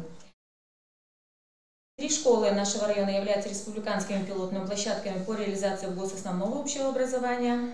На организационном этапе внедрения ФГОС основного образования для решения вопросов и проблем активно, естественно, мы сотрудничали с региональным институтом развития образования, участвовали во всех семинарах. Но, однако, на практике этого было недостаточно, поэтому в первые 2 года внедрения ФГОС методический центр управления образования ежемесячно проводил во всех 3 школах выездные семинары, методические дни, индивидуальные консультации для руководителей и педагогов. Пилотами в итоге накоплен опыт разработки нормативных документов, организации образовательной деятельности в классах по системе оценки достижения планируемых результатов. Этот опыт распространялся на уровне района в различных формах. Семинары, практикумы проводились для руководителей, стажировочные демонстрационные площадки. Для успешной реализации системно-деятельностного подхода в образовательной деятельности в школах проведены фестивали открытых уроков, панорамы мастер-классов, конкурсы «Мой лучший урок», «Учитель года» и так далее. Ежегодно стало уже традицией в каникулярные периоды в течение учебного года проводить районные научно-практические конференции, посвященные обсуждению актуальных проблем реализации федеральных государственных образовательных стандартов и педагогические марафоны по предметам. На районной научно-практической конференции по информатизации, например, в 2016 году организованы мастер-классы и демонстрационные площадки по использованию цифрового интерактивного оборудования в образовательной деятельности. Так как оборудование у нас куплено практически во все школы, оно разнообразное и целевое использование, мы представили вот таким образом, как через демонстрационные площадки. На площадках педагоги по разным предметам делились опытом эффективного использования информационно-образовательной среднеурочной и внеурочной деятельности. В марте 2017 года прошел педагогический марафон ФГОС «Опыт, проблемы, пути решения». Суть марафона заключается в том, что предварительно во всех школах проходят конференции, педсоветы, фестивали открытых уроков, на которых вырабатывается предложение и отбирается наработанный наиболее лучший удачный опыт для демонстрации уже на районном марафоне. На пленарном заседании в 12 секциях обсуждены проблемы, препятствующие успешной реализации ФГОС и возможные пути решения. Распространен опыт 45 педагогов. В этом году проведен смотр-конкурс образовательных программ с участием всех школ. В течение нескольких месяцев школы приводили в соответствии с требованиями ФГОС свою нормативную базу и определенный конкретный раздел основной образовательной программы. Мы так распределились между школами. А на демонстрационных площадках в марте знакомили уже коллег с наработанным материалом, проводили мастер-классы и по использованию локальных актов в учебном процессе по выполнению задач или достижению конкретных планируемых результатов по тем или иным программам ООП, по механизму создания условий и так далее. То есть конкретные практически наработанные материалы они уже предлагали друг другу. Опыт школ размещен на сайте управления образования нашего района. Во всех мероприятиях самое активное участие принимали все 3 пилотные школы. Работа пилотных школ позволила остальным образовательным организациям с меньшими проблемами перейти к реализации ФГОС в 5-9 классах, избежать ошибок, своевременно подготовить нормативную базу. Ну, естественно, наработанным опытом пилоты школы делились и на уровне республики, выступая на конференциях, семинарах, форумах, проводя методические дни на своей базе для коллег республики. Самым проблемным вопросом реализации ФГОС для нас является система оценки достижения планируемых результатов. Я думаю, как и для многих школ также. Мы столкнулись с такими проблемами, как неумение руководителей выстраивать систему оценки качества в школе, критериальную базу, индикаторы оценивания достижения планируемых результатов ООП, принимать эффективные управленческие решения по итогам мониторинга внутришкольного контроля, а также осуществлять контроль за ранее принятыми решениями. Среди учителей наиболее уязвимыми оказались такие вопросы, как управление качеством на предметном уровне, отслеживание метапредметных и личностных результатов, неумение выстраивать коррекционную работу с учащимися и обратная связь. Для решения этих вопросов мы решили объединить усилия школ, управления образования и 2 года назад создали годичные команды из числа руководителей и специалистов. Разработали модели управления качеством на уровне управления каждой школы, проработали актуальные вопросы, реально влияющие на повышение качества образования. Результатом работы годичных команд за первый год работы стало определение, скажем так, работающих моделей управления качеством, становление системы внутреннего мониторинга, использование результатов внешней оценки в деятельности педагогов и руководителей. В прошедшем учебном году реализован муниципальный проект управления качеством по результатам, в рамках которого управлением образования и школами разработаны дорожные карты по управлению результатами. В дорожных картах включены показатели по 3 направлениям: достижения обучающихся, достижения учителей, достижения школы с конкретным прогнозом на конец учебного года. В рамках мероприятий по реализации проекта проведена большая работа по разработке и корректировке контрольно-измерительных материалов от планируемых результатов по всем учебным предметам, курсам по выбору, курсам неурочной деятельности. Осуществлялся мониторинг достижения метапредметных результатов на выпуске из 4 класса в 5 классах. Проведен входной контроль по предметам, показывающим низкие результаты по итогам внешней оценки. Ход реализации проекта и итоги рассматривались на заседаниях Совета управления образования. Анализ показал, что по большинству показателей прогноз оправдался или превысил ожидаемый результат. Наблюдается положительная динамика результатов. Конечно, результаты не заоблачные, они вполне земные и реальные, но мы очень рады такому небольшим шажочкам, но положительным. Так улучшились показатели качества образования по сравнению с прошлым годом. Неплохо справились ВПР, особенно 4-11 классы. Наблюдается положительная динамика по сформированности УВД в начальных классах. Выше средний балл по промежуточной аттестации по всем предметам. Качественный показатель ОГЭ. Можно сделать вывод, что механизм управления качеством по результатам оказался достаточно эффективным. Дорожные карты позволяли отслеживать достижения показателей внутренней системы оценки качества в течение учебного года и своевременно принимать управленческие решения. Дорожные карты позволили также выявить и конкретные западающие проблемы на уровне района и отдельных школ и запланировать на будущий год целенаправленную работу по достижению более высоких результатов по этим проблемам. Актуальными на сегодняшний день у нас выявленными проблемами являются по реализации в ГОС такие аспекты, как система подготовки к олимпиадам у нас в районе, целенаправленное формирование универсальных учебных умений школьников, низкие результаты по ряду предметов на выпуске из основной школы, недостаточная работа с резервом учащихся, имеющих 1-2 тройки. Есть и проблемы по организации внеурочной деятельности, хотя работа целенаправленно в этом направлении у нас идет, и положительные есть, но все же, как вот уже отмечалось, не везде идет понимание, различия внеурочки и доп. Образования. Все равно еще где-то смешение встречается. Все перечисленные проблемные зоны нашли отражение в новом проекте по управлению качеством на 2018-2019 учебный год. Суть нового проекта – организация стажировочных площадок и межшкольных творческих групп по актуальным для района проблемам на базе каждой школы. То есть мы не выделяем какую-то отдельную школу лидера, мы знаем, что каждая школа или сильна в каком-то направлении, или что-то чего-то где-то западает, и мы наоборот предлагаем взять им эту проблему, наработать и уже предложить за год наработанный опыт предложить остальным школам. Задача управления образования и методической службы района – организационно-методическое сопровождение реализации проекта, подготовка методических рекомендаций для каждой стажировочной площадки, консультирование руководителей площадок по организации работы, это за первое полугодие следующего учебного года. В 3-й четверти проведение межшкольных стажировок и в марте месяце распространение наработанного опыта каждой площадки в форме демонстрационных площадок. Вот такой у нас план на будущий год. В этом учебном году учащиеся пилотных школ завершили образование на уровне основной школы Методическим центром разработаны проверочные работы для пилотных классов, проанализированы проектные умения девятиклассников.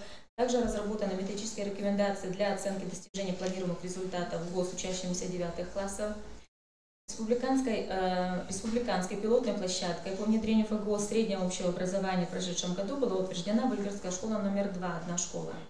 Администрация школы своевременно подготовлена вся необходимая нормативная база, созданы условия для реализации основной образовательной программы среднего образования, приобретены цифровые лаборатории для исследований по всем предметам, по ряду предметов. Кроме того, сделан заказ на модуль интеллектуальной школы, также по некоторым предметам.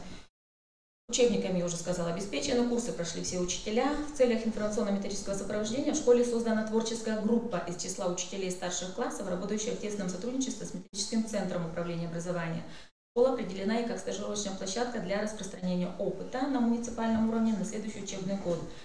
Переходу на ВГОС САО мы считаем, что способствовал многолетний опыт организации на уровне муниципалитета профильного обучения с разработкой индивидуальных учебных планов. Поэтому, в принципе, проблем особых для перехода у нас на ВГОС САО у нас нет.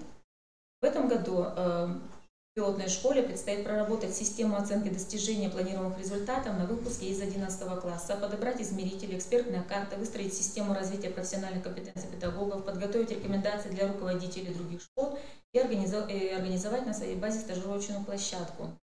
Актуальным направлением и проблемой на сегодня также является и профориентация учащихся, в том числе организация профессиональных проб в рамках проекта «Билет в будущее» для осознанного выбора профессии, вуза, формирование индивидуальных учебных планов, чтобы использовать все возможности федерального гособразовательного стандарта среднего общего образования. Да, мы сейчас знаете, что мы можем позволить детям выбрать какие-то предметы для более целенаправленной подготовки именно по профилю, по подготовке для поступления. Но сейчас мы этих благ, скажем так, не можем позволить детям, потому что у нас, мы признаем, да, у нас не на том уровне еще выстроена профориентационная работа с учащимися. Поэтому это у нас тоже на сегодняшний день проблемы.